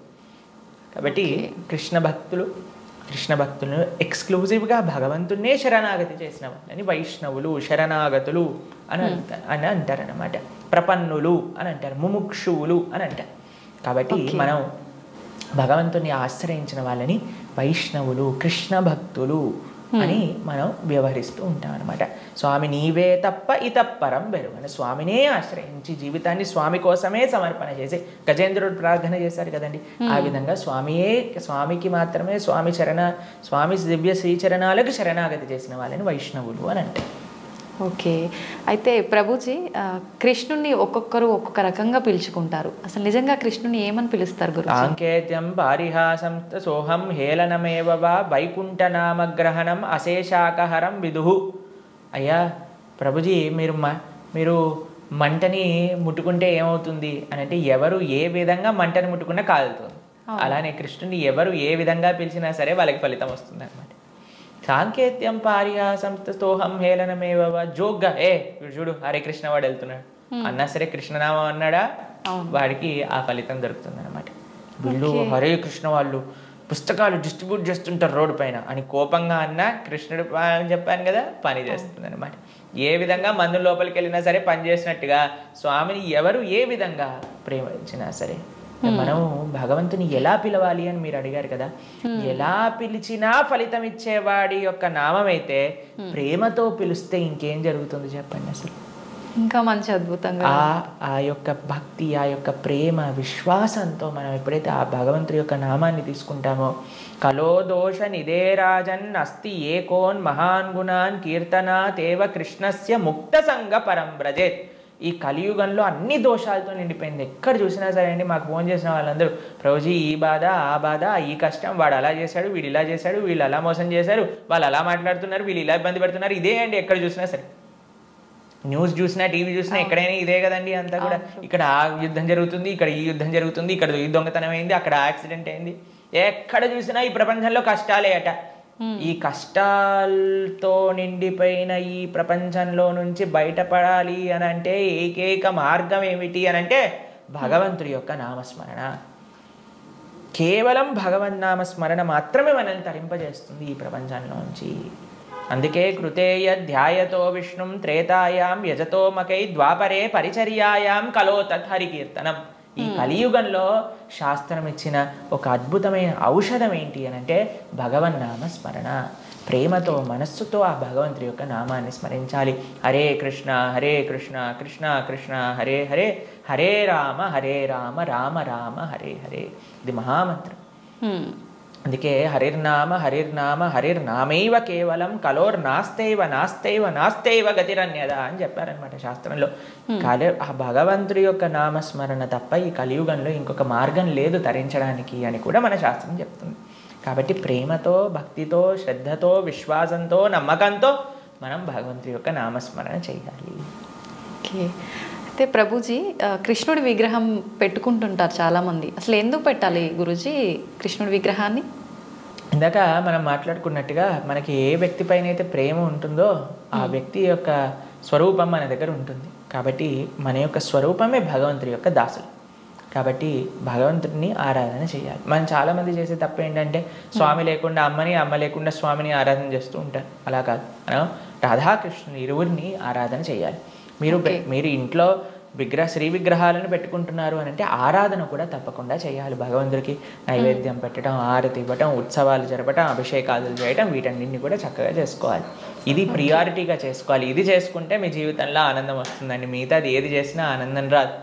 కాబట్టి మనం ప్రణవానంద దాస్ అనే యూట్యూబ్ ఛానల్లో మనకి సదాచారం కోర్సులో మనం ఎలా భగవంతుడి యొక్క ఆరాధన చేయాలి అని చెప్పి ఉన్నాం. దాన్ని తప్పకుండా శ్రవణం చేయండి. అలానే భగవంతుడి యొక్క శ్రీ విగ్రహాలు మీరు తీసుకునే ముందు మనం సంపూర్ణ భాగవతాన్ని చెప్పుకున్నాం. గీతా భాగవతాలు మన ప్రణవానంద దాస్ అనే ఛానల్లో మీకు లభిస్తాయి. ఈ మొత్తం సిరీస్ని శ్రవణం చేయండి. అప్పుడు మీకు అసలు ఎందుకు నేను భగవంతుని ఆరాధన చేయాలి అనే దానిపైన క్లారిటీ వస్తుంది. దాని తర్వాత ఎలా ఆరాధన చేయాలి అనేది మీరు తర్వాత చూసుకుందరు. కానీ కాబట్టి మనం హిందువులుగా కేవలం నేమ్ సేక్ హిందూస్ అవ్వకూడదు. కేవలం బొట్టు పెట్టుకునే హిందూస్ అవ్వకూడదు. శనివారం ఉపవాసం చేసే హిందువులం అవ్వకూడదు. సంవత్సరానికి ఒకసారి వెంకటేశ్వర స్వామి దర్శనం చేసుకునే హిందువులం అవ్వకూడదు. మనం అవ్వాలి అని అంటే ఈ మన సనాతన ధర్మం యొక్క తత్వం ఏంటి, గీతా భాగవతాలు ఏం చెప్తున్నాయి, అసలు హిందూ అంటే ఏంటి అని ఫస్ట్ తెలుసుకోండి. దాని తర్వాత మీ జీవితంలో ఒక పర్పస్ అనేది మీకు లభిస్తుంది. నిజంగా అసలు చాలా మంచి విషయం గురువు గారు ఇదైతే. అసలు చాలామంది నిజంగా మీరు అన్నట్టు భగవంతుని పూజించాలి అంటే ఏదో మొక్కుబడికి పూజించడమే కానీ నిజంగా ఒక ప్రేమ అభిమానాలతోటి ఆ భగవంతుని కనుక పూజిస్తే మీరు చెప్పిన ఆ కృష్ణలీలలన్నీ చూపిస్తాడనేది నిజంగా చాలా మంచి విషయం ప్రభుజీ. నిజంగా భక్తుడు అంటే ఎవరు ప్రభుజీ? భగవంతుడి పట్ల పరిపూర్ణమైన నమ్మకం ఉన్నవాడు భక్తుడు. సుఖాలు వచ్చినా, దుఃఖాలు వచ్చినా, అవమానాలు వచ్చినా, పొగడతలు వచ్చినా, మన జీవితంలో ఏ సిచ్యువేషన్ వచ్చినా సరే మనం భగవంతుణ్ణి ఆశ్రయించి ఆయన పట్ల నమ్మకం ఉన్నవాడు భక్తుడు. చాలాసార్లు ఏమవుతుందంటే అండి, మనకి మంచి జరుగుతున్నప్పటి వరకు వెరీ గుడ్, మనం చాలా భగవద్భక్తులం అని అంటే, కానీ ఏదన్నా చెడు జరిగిపోయింది ఏమనుకోండి, నాకెందుకు ఇలా జరిగింది, నేను ఇంత మంచివాడిని, ఆయన ఎందుకు అలా చేయలేదు, కాబట్టి ఈయన నాకొద్దు అని అంటారు చాలా మంది. మీరు ఆశ్చర్యపోతారు. అసలు నాకు నా భక్తి జీవితంలో చాలా ఇన్స్పిరేషన్గా అనిపించింది. నేను ఇప్పుడు మనకి తెలుసు పాలస్తీన్ ఇంకా ఇజ్రాయెల్లో వార్ జరుగుతుంది, గాజా అనే ప్రదేశంలో. అయితే ఒక ఆవిడ, అసలు చాలా వీడియోస్ చూశాను ఒకదాని తర్వాత ఒకటి, అక్కడ ఉండే వాళ్ళు మొత్తం ఫ్యామిలీ నష్టం అయిపోయినా, పిల్లలు చనిపోయినా, ఏం చేసినా సరే వాళ్ళు ఇలా అంటున్నారనమాట, ఏ అల్లా నువ్వు మాకు ఇది చేసావు కానీ మేము మాత్రం నీకు స్తోత్రం చేస్తాం. వాళ్ళ లాంగ్వేజ్లో వాళ్ళు చెప్తున్నారనమాట, నువ్వు ఏం చేసినా సరే మా మంచికే చేస్తావని నాకు తెలుసు, కాబట్టి ఇంకా ఇంకా మేము మిమ్మల్ని పొగుడుతూనే ఉంటాము. ఆ సిచ్యువేషన్లో కూడా అసలు ఆ నమ్మకం ఎలా ఉంది అని నాకు చాలా ఇన్స్పిరేషన్గా అనిపించింది. అరే ఎంత ట్రూ డివోషన్ వాళ్ళకి ఉన్నది, ఒక నమ్మకం వాళ్ళ దేవుడి పట్ల వాళ్ళకు ఉన్నది. కానీ మనం ఎన్నిసార్లు చాలామంది చూస్తుంటాం. మొన్న నాకు ఎవరో వీడియో పంపించారు, అందులో చెప్తారు, ఒక వెంకటేశ్వర స్వామి ఫోటో ఉంటుందన్నమాట, ఒక ఆవిడ చెప్తారు, ఓయ్ నేను చెప్పింది చేస్తావా లేదా, ఇంకో దేవుడిని తీసుకొచ్చి పెట్టేయాలనా అని అంటుందన్నమాట. అయితే నేను చూసి ఆశ్చర్యపోయాను అనమాట. మనకి ఎందుకు ఇలాంటి ఫేత్, ఇలాంటి నమ్మకం ఎందుకు లేదు? ఎప్పుడైతే మనం ఎంతైతే మనకి ఇన్వెస్ట్మెంట్ చేస్తామో అంతే రిటర్న్ వస్తుంది కదండి.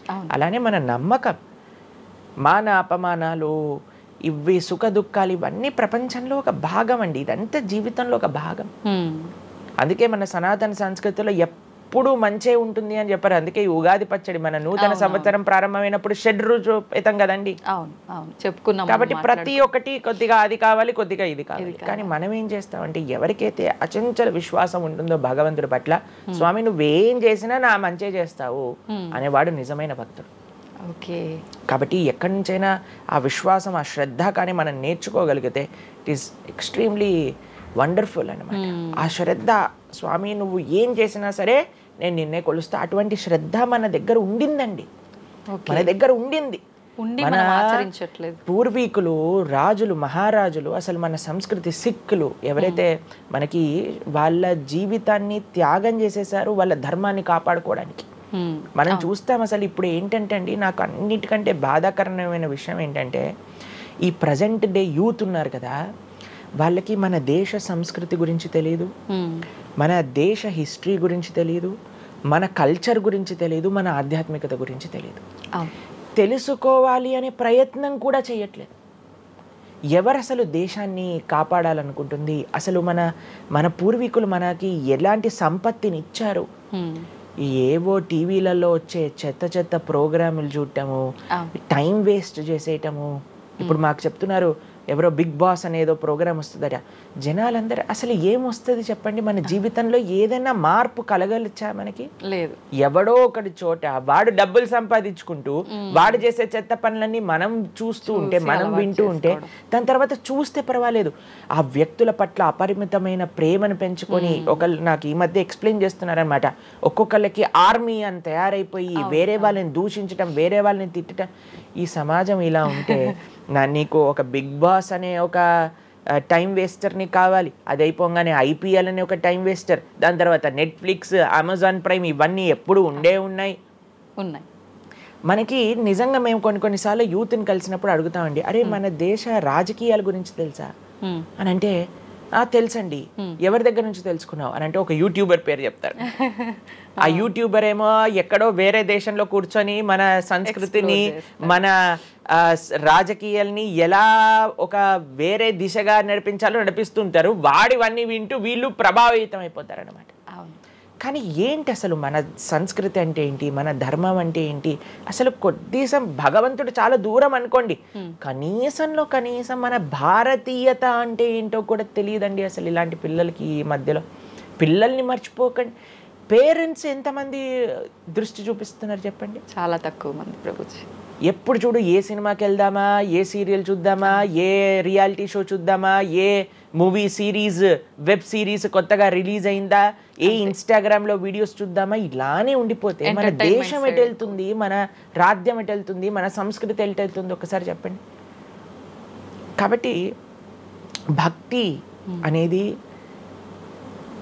ఒక ప్రస్తుత సమాజంలో అర్థం చేసుకోవటము అనేది, ఎప్పుడైతే ప్రతి ఒక్కళ్ళు తమ దగ్గర ఉండే సమయాన్ని వెచ్చిస్తారో, ఎప్పుడైతే నేను తెలుసుకోవాలి అనే ఒక ఇచ్చ మనసులో ఉంటుందో, అప్పుడు మాత్రమే తెలియపడే ఒక అద్భుతమైన జ్ఞానం అండి అది. తత్విద్ధి ప్రణిపాతేన పరిప్రశ్నేన సేవయా అని కృష్ణుడు భగవద్గీతలో చెప్పారు.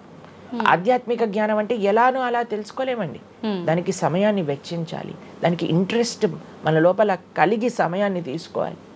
అరే మనకి బిగ్ బాస్ చూడటంలో ఉన్నంత ఇంట్రెస్ట్ టైం, ఐపీఎల్ మ్యాచ్లలో చూడడానికి ఇంట్రెస్ట్ టైం, వెబ్ సిరీస్లు చూడడానికి ఉన్న ఇంట్రెస్ట్ టైం, ఒక గీతా భాగవతం వినడానికి మనం టైం పెడుతున్నామా? లేదు, అసలు అట్లాంటి ఆలోచనే రావట్లేదు కదా. మరి భక్తి అంటే ఏంటి, భగవంతుడు అంటే ఏంటి, భగవంతుడు మనకి ఏం చేస్తున్నాడు, ఇవన్నిటికీ సమయం వెచ్చించాలి కదండి. కాబట్టి అందుకే మనం ఎప్పుడు చెప్పేది, ఒక భక్తుడు అనేవాడు అన్నిటికంటే అదృష్టవంతుడు.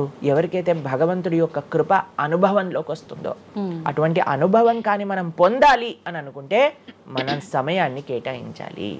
ఇది చాలా ముఖ్యమైన విషయం. అయితే మనం ఆధ్యాత్మిక ప్రయాణం మొదలు పెట్టాలి అంటే ముందుగా చేయాల్సిన పని, మొట్టమొదటి అడుగు ఆధ్యాత్మిక ప్రయాణం ముందు పెట్టాలి అని అంటే ఇన్స్టాగ్రామ్, వాట్సాప్ని తగ్గించాలి. ఓకే.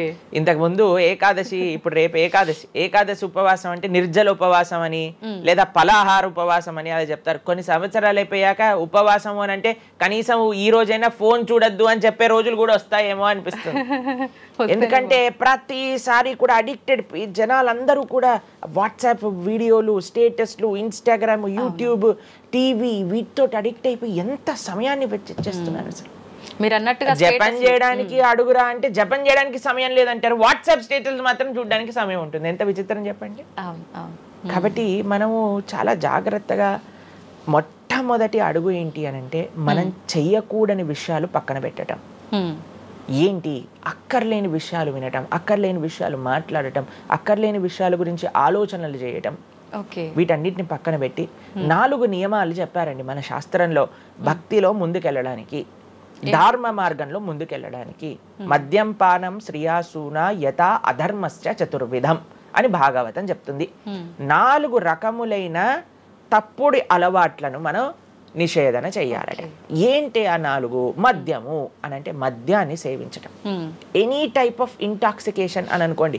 సిగరెట్లు కానీ, మందు కానీ, గుట్కా, మానిక్ చంద్, పాన్, ఇంకేమంటారు టొబాకో, ఇవన్నీ డ్రగ్స్, ఇవన్నీ అసలు చెప్తూ ఉంటే మిగతా ఎనీ కైండ్ ఆఫ్ ఇంటాక్సికేషన్ దీన్ని పక్కన పెట్టాలి. ఓకే, మనం భక్తి మార్గంలో ముందుకెళ్ళాలి అని అంటే చెప్తున్నాను. 2 మద్యం పానం శ్రియ అసూన. జూదము ఇంతకుముందు జూదం ఆడుతూ ఉండేవారు, మనకు తెలుసు పాచికలాట అని అనేవారు. మహాభారతంలో యుధిష్ఠిర మహారాజు గారు ఆడినప్పుడు ఏమైంది వాళ్ళ జీవితంలో మనందరికీ తెలుసు. ఎన్ని కష్టాలు పడాల్సి వచ్చింది, ఆస్తంతా వెళ్ళిపోవాల్సి వచ్చింది, అరణ్యానికి పాలవ్వాల్సి వచ్చింది. చాలా మంది అడుగుతారు ఎందుకు మహాభారతం యుధిష్ఠిరుడు ఆడాడు. ఆయన ఆడి చూపించారు, అయ్యా ఆడితే ఈ పని అవుతుంది. మనందరికి ఎగ్జాంపుల్ సెట్ చేయడానికి ఆయన చేశారు. సరే, ఆయన చేసింది తప్ప కదా, ఆయన ఏం అనుభవించారో తెలుసు కదండి. మనం ఎందుకు చెయ్యాలి ఆ పని? ఇప్పుడు జూదం యొక్క విపరీతమైన కాన్సిక్వెన్సెస్ తెలుసా అండి. ఇప్పుడు బెట్టింగ్ గేమ్లని, IPL మ్యాచెస్ కి బెట్టింగ్స్ అని, లేదా ఏది వస్తే దానిపైన బెట్టింగ్లు పెట్టడం, అవి ఇవి ఎన్ని అప్లికేషన్స్ తయారైపోయి ఎన్ని ఒక యువతని ఒక తప్పుడు మార్గంలో పెట్టడానికి. అసలు మాకు అప్పుడప్పుడు మేము యూట్యూబ్ చూస్తాం కదండి ప్రవచనాలు వినడానికి, మా గురువు గారి ప్రవచనాలు వినడానికి మేము చూస్తుంటాం అనమాట. అప్పుడు వస్తుంది రమ్మీ సర్కిల్ అని యాడ్ వస్తుంది అనమాట. ఇప్పుడు పేరు చెప్తున్నారు ఎందుకు ప్రభుజీ అని మీరు అనుకోవచ్చు. ఎందుకంటే పెద్ద పెద్ద సినిమా యాక్టర్స్ వాళ్ళు ప్రమోట్ చేసేది రమ్మీ సర్కిల్ అని, మానిక్ చంద్ కంపెనీస్ని, గుట్కాలని, తర్వాత ఏవైతే అన్హెల్దీ ప్రోడక్ట్స్ కోక్ ఇలాంటివి ఏవైతే సాఫ్ట్ డ్రింక్స్ కూల్ డ్రింక్స్ ఉంటాయో వాటిని మీరు ఒక్కసారి ఆలోచన చేయండి. వాళ్ళు నిజమైన శ్రేయోభిలాషులా మనకి ఒక్కసారి ఆలోచన చేస్తే మనకు అర్థమవుతుందండి. మొత్తం ఒక దగ్గర ప్రపంచం అంతా ఇవి తప్పు, ఇవి మీకు మంచిది కాదు అని మొత్తుకుంటుంటే మీరు ఎవరైతే మీరు హీరోయిన్ నా రోల్ మోడల్ అని అనుకుంటున్నారో వాడు మీకు నేర్పించేది ఏంటి అని అంటే, నువ్వు ఈ పేకాట ఆడు, నువ్వు గుట్కా తిను, నువ్వు కూల్ డ్రింక్ తాగు, నీ జీవితం ఏమైనా మాకు పర్వాలేదు, మేము ఎక్కడికి వెళ్ళినా నోరు నొప్పొచ్చేటట్టు అరిచి చెప్తున్నా అయ్యా ఇవి మంచిది కాదు, మీరు మంచి మార్గంలో ఉండండి, ఆరోగ్యాన్ని జాగ్రత్తగా పెట్టుకోండి, మనసు జాగ్రత్తగా ఉండండి, ధర్మాన్ని ఆచరణ చేయండి అని మేము చెప్తుంటే, కానీ జనాలకి వీటిలలో ఇంట్రెస్ట్ లేదు. వీళ్ళకి నా రోల్ మోడల్ వాళ్ళు, నా రోల్ మోడల్ ఇది అని ప్రొద్దు నుంచి రాత్రి దాకా ఇన్స్టాగ్రామ్లో చూడటం, వాళ్ళగా మాట్లాడటం, వాళ్ళగా వస్త్రాలు వేసుకోవటం, వాళ్ళలాగా మేము కూడా వాళ్ళలాగా అవ్వాలి అని అనుకుంటే వాళ్ళు ఏం నేర్పిస్తున్నారు మీకు ఒక్కసారి ఆలోచన చేయండి. ఎంతమంది దేశంలో ఉండే యువత మొత్తం కూడా తప్పుడు మార్గంలోకి వెళ్తే మన భారతదేశ భవిష్యత్తు ఏం కావాలో ఒకసారి చెప్పండి. కాబట్టి ఫస్ట్ ఏమన్నా మనం ఇంటాక్సికేషన్, సెకండ్ గ్యాంబ్లింగ్ అని అంటారు, జూదం, ఏ ప్రకారమైన జూదమైనా సరే దాన్ని పక్కన పెట్టాలి. 3వది మాంసాహారాన్ని సేవించటం, ప్రాణిహింస చెయ్యకూడదు. భగవద్భక్తి మార్గంలో ముందుకెళ్ళాలి, భగవంతుని తెలుసుకోవాలి అని అంటే మనం లాస్ట్ టైం దీని గురించి మాట్లాడుకున్నాం, మనం ఎక్స్ప్లెయిన్ చేసాం అనమాట క్లియర్గా ఎందుకు మనం మాంసాహారాన్ని స్వీకరించకూడదు అని. అది భౌతికంగా మనకి మంచిది కాదు, ఆరోగ్యరీత్యా మంచిది కాదు, ఎమోషనల్గా మంచిది కాదు, ఎన్వైరన్మెంటల్గా మంచిది కాదు, స్పిరిచువల్గా మనకి మంచిది కాదు అని ఈ రీజన్స్ అన్ని చెప్పాం. అయితే నిన్నటి రోజున మాకు ఆ వీడియో పంపించారనమాట. సరే ఏమున్నాయబ్బా కమెంట్స్లో అని చదువుతుంటే చాలామంది అన్నారు, రోజు ఈ వీడియో చూడటం వల్ల మేము మాంసాహారం తినడం మానేసాము, మాకు క్లారిటీ వచ్చిందని చాలా కమెంట్స్ ఉన్నాయి. కొంతమంది ఏం రాశారు తెలుసా అండి, మరి ప్లాంట్స్కి, మరి ఆకుకూరలకి, తర్వాత మనం పండించే మొక్కలకు కూడా ప్రాణం ఉంది కదా అని. మీకు ఒక విషయం చెప్తాను, చాలా మంది ఈ ఆర్గ్యుమెంట్స్ చెప్తారండి, నాన్ వెజిటేరియన్ మానేసేయండి అని అంటే, మరి మీరు జీవహింస చేయట్లేదా, మీరు కూడా మొక్కల్ని కట్ చేస్తున్నారు కదా అని అడుగుతారు. ఇప్పుడు దానికి 2-3 విషయాలు మీకు ప్రస్తావన చేస్తాను. ఒకటి, మీరు పాలకూరని, గోంగూరని, తోటకూరని కొయ్యడానికి వెళ్ళినప్పుడు అది గట్టిగా అరుస్తూ చంపేయకు నన్ను, ఏదో ఒక రక్తం కారటం, అది ఇలా గార్లో ఎగరటం, ఇలాంటివి చేస్తుందా అండి? లేదు. ఎప్పుడైనా మీరు ఆపిల్ పండుని కొయ్యడానికి వెళ్ళినప్పుడు ఆపిల్ పండుని ఇలా అనగానే దాంట్లో నుంచి రక్తం చెట్టులో నుంచి దారాలుగా కారుతుంటుందా అండి? అదేమైనా గట్టిగా అరుస్తుందా అని కొంతమంది అంటారు, అది అరుస్తుంది మనకి వినిపించదు. మనకి ఒకసారి అర్థం చేసుకోవాలి, ఒక ప్రాణికి ఒక వెల్ డెవలప్డ్ కాన్షియస్నెస్ ఉన్న వ్యక్తికి లేదా ఒక పర్సనాలిటీకి లేదా ఒక ప్రాణికి లేదా ఒక ప్లాంట్కి ఏంటి వ్యత్యాసము అనేది మనం తెలుసుకోవాలి. దాంతోపాటు ఇంకొక విషయం చెప్తాను, మరి ప్లాంట్స్ని తినచ్చు యానిమల్స్ని తినకూడదు అని ఏంటి ప్రమాణము అనంటే భగవంతుడు మనకి ఈ విషయాన్ని ప్రస్తావన చేశారు.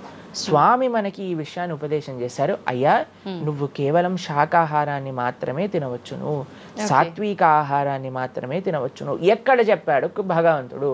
పత్రం పుష్పం ఫలం తోయం యోమే భక్త ప్రయశ్చతి. పత్రం పుష్పం ఫలం తోయం. నువ్వు ఫలములను, తర్వాత ఆకులను, నీటిని, పాలను, వీటితో సంబంధించినవి ఏవైనా సరే తయారు చేయొచ్చు, భగవంతుడికి నివేదన చేయొచ్చు, స్వీకరించవచ్చు. కాబట్టి మన శాస్త్రములు దేన్నైతే యాక్సెప్ట్ చేశాయి, ఇప్పుడు చెప్పాయనుకోండి, సరే ఈ ప్లాంట్స్లలో కూడా ప్రాణం ఉందయ్యా, ప్లాంట్స్ కూడా తినకు అని అంటే ఏం చేస్తామండి? గాలిని పీల్చుకుంటామా? సన్లైట్తో బతుకుతామా మనం? ఏమన్నా ప్లాంట్స్ బతికినట్టుగా? ఏదో ఒకటి కావాలి కదా ఆహారం.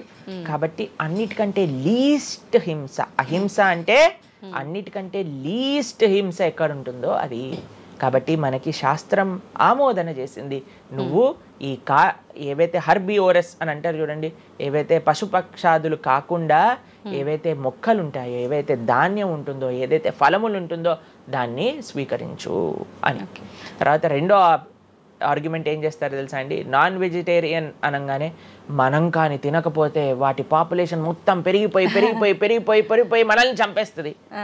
అయ్యా, నువ్వొక్కడు మారటం చేత ఏమీ అవ్వదు, అవును, మొత్తం మారిపోదు. ప్రపంచం ఎలా వెళ్తుందో కొంతమంది మూర్ఖులు ఉంటారు, ఎంత చెప్పినా మారని వాళ్ళు వాళ్ళ పని చేసుకొని ఇవ్వండి అంతే. భగవంతుడు బ్యాలెన్స్ ని తయారు చేశారండి. ఆ భగవంతుడు ఆ బ్యాలెన్స్ ని క్రియేట్ చేస్తారు. నువ్వు ఆ ధర్మాన్ని ఆచరించకుండా ఉండు. కాబట్టి 3 చూసాం. ఏంటి? మద్యం, పానం, శ్రియ, సూన. ఒకటి intoxication, gambling, meet eating. Last Prabhuji ఒక చిన్న డౌట్, ఇప్పుడు మాంసాహారం తినొద్దు మన శాస్త్రంలో ఎక్కడ తినమని చెప్పలేదు అని అన్నారు కదా, మరి గ్రామ దేవతలకి కోళ్ళు, మేకలు ఇలాంటివన్నీ బలిస్తుంటారు కదా, మరి అది ఎక్కడ ఉంది అసలు? మీరు అమ్మవారిని జగన్మాత అని పిలుస్తారు తెలుసా? మీరు ఎప్పుడైనా అంటారా? అమ్మ అంటారు, అంతేనా? ఒక తల్లికి, ఒక తల్లితనంలో మీరు కూడా మదర్ కదండి, మీ పిల్లలకి ఏదైనా ఒక చిన్న బాధ కలిగితే మీరు ఓర్చుకోగలుగుతారా చెప్పండి? లేదు. అస్సలంటే అసలు అలాంటి ప్రస్తావనే తేయకూడదు ప్రభుజీ అని అంటారు. అవును, అంతేనా కదా? మరి జగన్మాత అని మనం అంటున్నప్పుడు ఆ జగత్తుకి తల్లి, జగత్తు మొత్తం అని అంటే ఆ పక్షి, ఆ ప్రాణి కూడా అదే జగత్తులో పుట్టిందే కదా. అంటే ఆ ప్రాణికి కూడా ఆవిడే కదా తల్లి. ఆ తల్లి ముందు మనం ఇలాంటి పనులు చేస్తే అమ్మకి నచ్చుతుందా, నచ్చదా చెప్పండి? నచ్చదు. కాబట్టి ఇవన్నీ ఎక్కడొచ్చాయి అని అంటే మధ్యలో ఎక్కడో ఒక చోట కొన్ని తప్పుడు ఆచరణలన్నీ కూడా మన లోపలికి దూసుకొచ్చేసాయి అన్నమాట. కానీ బలి అనేది ఎప్పుడు ఇవ్వకూడదు. సాత్వికమైన ఆరాధన అన్నిటికంటే శ్రేష్టమైన ఆరాధన. ఈ బలులు ఇవ్వటం వీటన్నిటిని తామసిక ఆరాధన అని అంటారు. కాబట్టి మనము ఎంతైతే మీరు బలి అంటే ఏంటో తెలుసా అండి? ఏదో ఒకటి సమర్పణ చేయటము. సమర్పణ చేయటాన్ని, దాంట్లో ప్రాణిని సమర్పణ చేయటం కంటే మనకుండే అహంకారాన్ని సమర్పణ చేస్తే అమ్మవారు ఇంకా ఆనందిస్తారు. మన దగ్గర ఉండే దంభాన్ని సమర్పణ చేసేస్తే, బలిచ్చేస్తే ఇంకా ఆనందంగా ఉంటారు. దంభము అని అంటే గర్వం.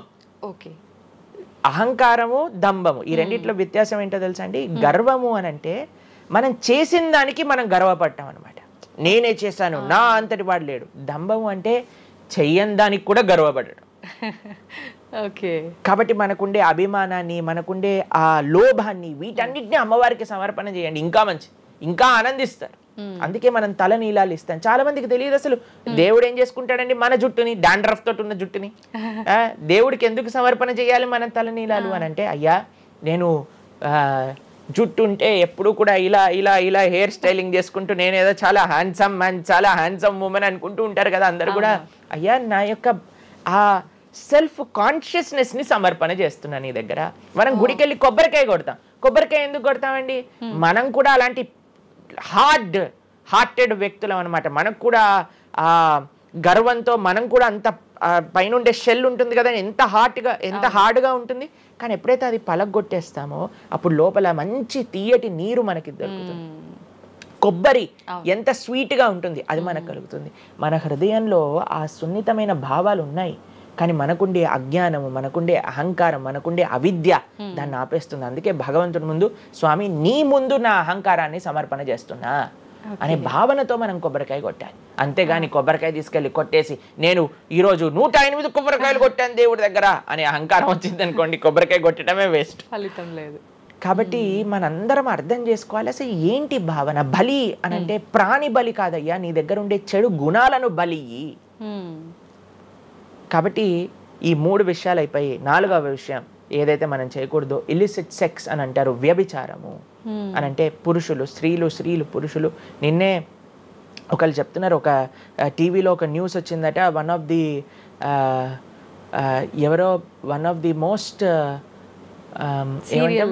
ఫేమస్ యాక్టరో లేదా ఇంకెవరో వాళ్ళ హస్బెండ్ని వేరే స్త్రీలతో పాటు పట్టుకున్నారు అని మాకు ఒక న్యూస్ నిన్న ఒకళ్ళు చెప్తున్నారు అనమాట. అంటే వాళ్ళు ఏం చెప్పారంటే నాకు, ప్రభుజీ సమాజంలో ఇలాంటివి ఎన్నో కేసులు వస్తున్నాయి ప్రభుజీ, ఈ మధ్యలో న్యూస్లో ఇలాంటివి అయితే తరచుగా మనం చూస్తూ ఉన్నాము, కాబట్టి ఈ సమాజం ఎటువైపు వెళ్తుందో తెలియట్లేదు ప్రభుజీ అని అంటే మేము వాళ్ళకి చెప్పాం, సమాజాన్ని ఎందుకు ఇటువైపు నడుస్తుంది అని అంటే మనం చూపించే విషయాలు అలా ఉన్నాయి, చూపించే సినిమాలు అలా ఉన్నాయి, చూపించే సీరియల్ అలా ఉన్నాయి, చూపించే ఆదర్శమైన వ్యక్తులు అలా ఉన్నారు. మనం ఎవరైతే హీరోలు అనుకుంటున్నామో వాళ్ళు ప్రొద్దున లేస్తే విడాకులు తీసుకొని ఇంకొకరిని పెళ్లి చేసుకొని, విడాకులు తీసుకొని ఇంకొకరిని పెళ్లి చేసుకొని ఇలాంటివి చూస్తుంటే మనం కూడా అది నార్మలైజ్ అయిపోయింది మన భారతీయ సంస్కృతిలో.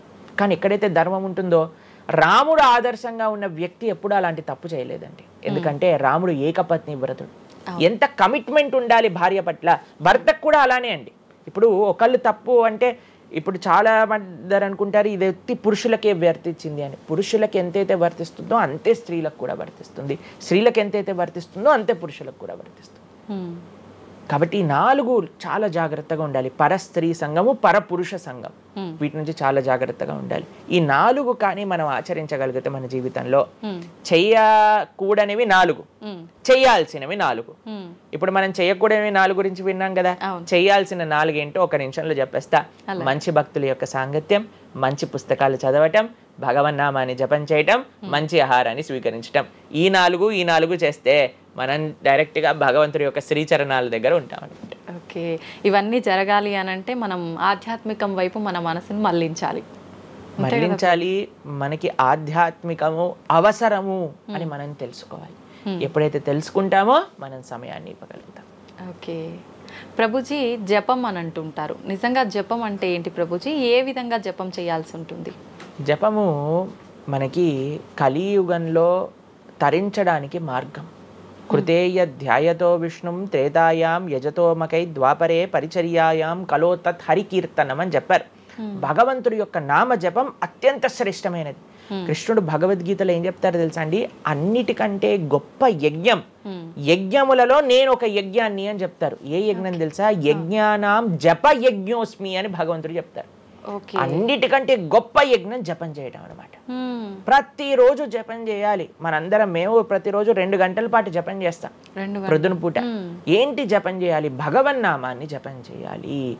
భగవన్నామము అత్యంత సులభంగా మనల్ని భగవంతుడి యొక్క కృపని తెచ్చిపెడుతుంది, భగవంతుడి యొక్క రియలైజేషన్ మనకిస్తుంది అనమాట. అందుకే హరిర్నామ హరిర్నామ హరిర్నామేవ కేవలం కలోర్నాస్తేవ గతిరన్యద అని చెప్పారు. అన్నిటికంటే శ్రేష్టమైనది ఎటువంటి రూల్స్ అండ్ రెగ్యులేషన్స్. ఇప్పుడు కొంతమంది అనుకుంటారు జపం అంటే చాలా రూల్స్ ఉండాలి, అది చేయాలి ఇది చేయాలి అని.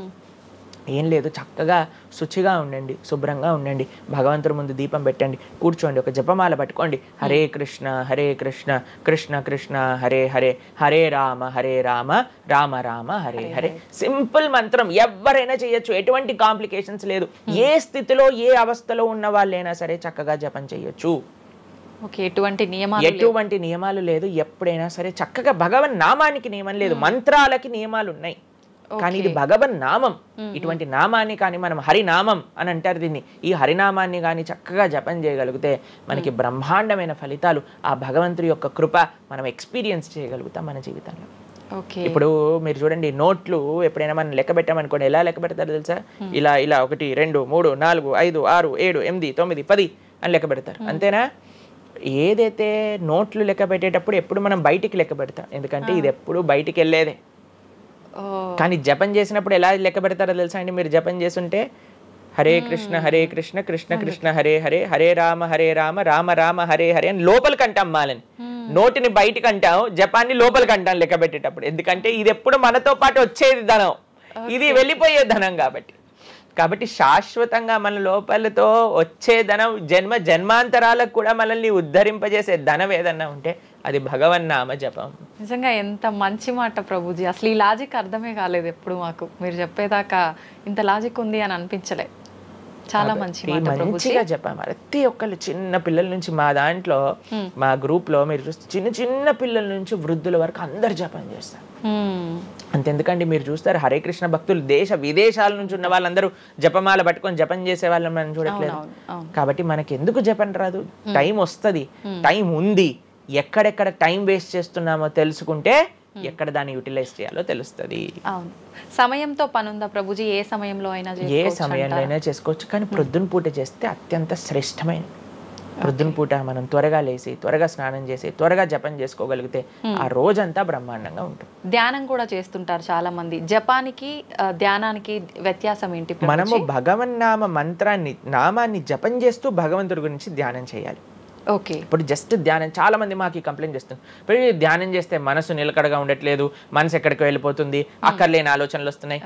ఇప్పుడు చూడండి, పిల్లవాడు అటు ఇటు ఇటు అటు కదులుతున్నాడు అనుకోండి, ఇంట్లో ఏయ్ అనగానే అయిపోతారు. అలా మన మనసు కూడా అటు ఇటు ఇటు అటు కదులుతూ ఉంటుంది. కానీ ఎప్పుడైతే మనం మంత్రంతో ధ్యానం చేస్తామో అప్పుడు మనసు ఇలా వెళ్ళిపోయింది అనుకోండి పక్కకి, హరే కృష్ణ అనగానే ఆ మనసు వచ్చేస్తుంది, వామ్మో వీడు కాన్షియస్గా ఉండండి నేను అటు ఇటు వెళ్తుంటే. కాబట్టి మనసు కూడా మనం ఆ నామం పట్ల మనం ధ్యానం చేయొచ్చు. ఎప్పుడైతే మనం నామాన్ని మంచిగా జపం చేస్తామో ఆ నామంలోంచే భగవంతుడి యొక్క రూపం, గుణం, లీల అవన్నీ కూడా ప్రకాశితం అవుతాయి. కానీ ఫస్ట్ మనం ధ్యానం నామం పైన పెట్టాలి. మన ఉచ్చారణ కరెక్ట్గా ఉందా, మనం చక్కగా ఆ నామాన్ని వింటున్నామా, దీనిపైన ధ్యాస ఉండాలన్నమాట. నిజంగా చాలా మంది ధ్యానం చేసేటప్పుడు ఆ ఏకాగ్రత అనేది రావట్లేదు, ఎన్నిసార్లు ప్రయత్నించినా అంటుంటారు కదా ప్రభుజీ. ఏం చేయాలంటారు ఆ ఏకాగ్రత రావాలంటే? ప్రాక్టీస్ చేయాలి. అభ్యాసేనతు కౌంతేయ, అభ్యాసం చేయాలి. ఇదేదో చాలా మంది ఏం చేస్తారు తెలుసా అండి, ప్రభుజీ నేను 3 రోజుల నుంచి జపం చేస్తున్నా కానీ నాకు ఆ రుచి కలగట్లేదు. అయ్యా 300 కోట్ల జన్మలు తీసుకున్నాం మనము, ఆ జన్మాంతరాల్లో ఉండే వాసనలు ఉన్నాయి కదా, కొద్దిగైనా మనం సమయం ఇవ్వాలి భగవంతుడి యొక్క నామం. ఇప్పుడు మురికి పట్టిన ఒక క్లాత్ ఉందనుకోండి, ఇంకులో ముంచేసిన క్లాత్ ఉందనుకోండి, దాన్ని ఇచ్చాను అనుకోండి, ఇప్పుడు ఒక్క ఉతుకుల్లో పోతుందా ఇంకంతా? ఒక ఉతుకు తర్వాత ఇంకో ఉతుకు తర్వాత ఇంకో కొద్దిగా వెళ్తూ ఉంటుంది, కొద్దిగా వెళ్తూ ఉంటుంది. కొన్నిసార్లు మనకి ఫస్ట్ 3-4 వాషెస్లో తెలియదు అసలు పోయిందా లేదా. పోతుంది కానీ మనకు అంత ఎవిడెంట్గా కనిపించదు. కానీ 10, 15, 20, 30 సార్లు అయ్యాక తెలుస్తుంది. 100 సార్లు అయ్యాక మళ్ళీ మనకి తెల్లగా ఆ క్లాత్ బయటికి వచ్చేస్తుంది. అలానే మనం కూడా ప్రయత్నం చేస్తూ ఉండాలి. ఇన్ని జన్మలు మనం మాయకి ఇచ్చేసి ఒక జన్మలో 3 రోజులు మనం భగవన్నామాన్ని జపం చేసి ఇప్పుడు నాకేం కలగలేదు అని అంటే ఎలా చెప్పండి? ఆ నిష్ఠ, ఆ సిన్సియారిటీ ఇవ్వాలి టైం మనకి. ఎలాగైతే మీరు టైం దీనికి ఇచ్చారో అలానే టైం భగవంతుడు కూడా ఇవ్వాలి. తప్పకుండా ఆ ప్రాసెస్లో తప్పులేదు. మన సిన్సియారిటీ ఎంత సిన్సియర్గా మనం చేస్తే అంత తొందరగా మనకు కృప అనేది లభిస్తుంది. ఓకే ప్రభుజీ, పునర్జన్మలు అని అంటుంటారు. పునర్జన్మలు ఉంటాయా? ఇందాక మీరు చెప్పినట్టు ఎన్నో జన్మల వాసనలు మనకి ఈ జన్మలో కూడా అవి ఉంటాయి అని చెప్పన్నారు కదా, ఆ వాసనలకు సంబంధించిన ఆ లైఫ్ని మళ్ళీ ఈ జన్మలో మనం అనుభవిస్తామా? తప్పకుండా. మీరు అంతెందుకండి, మీరే ఎన్నోసార్లు మీ జీవితంలో కొంతమందిని కలిసి ఉంటారు, వాళ్ళు చెప్తారు ఇది ఈ జన్మలోంచి కాదు, పక్కా వీడి పోయిన జన్మలోదే ఈ లక్షణం.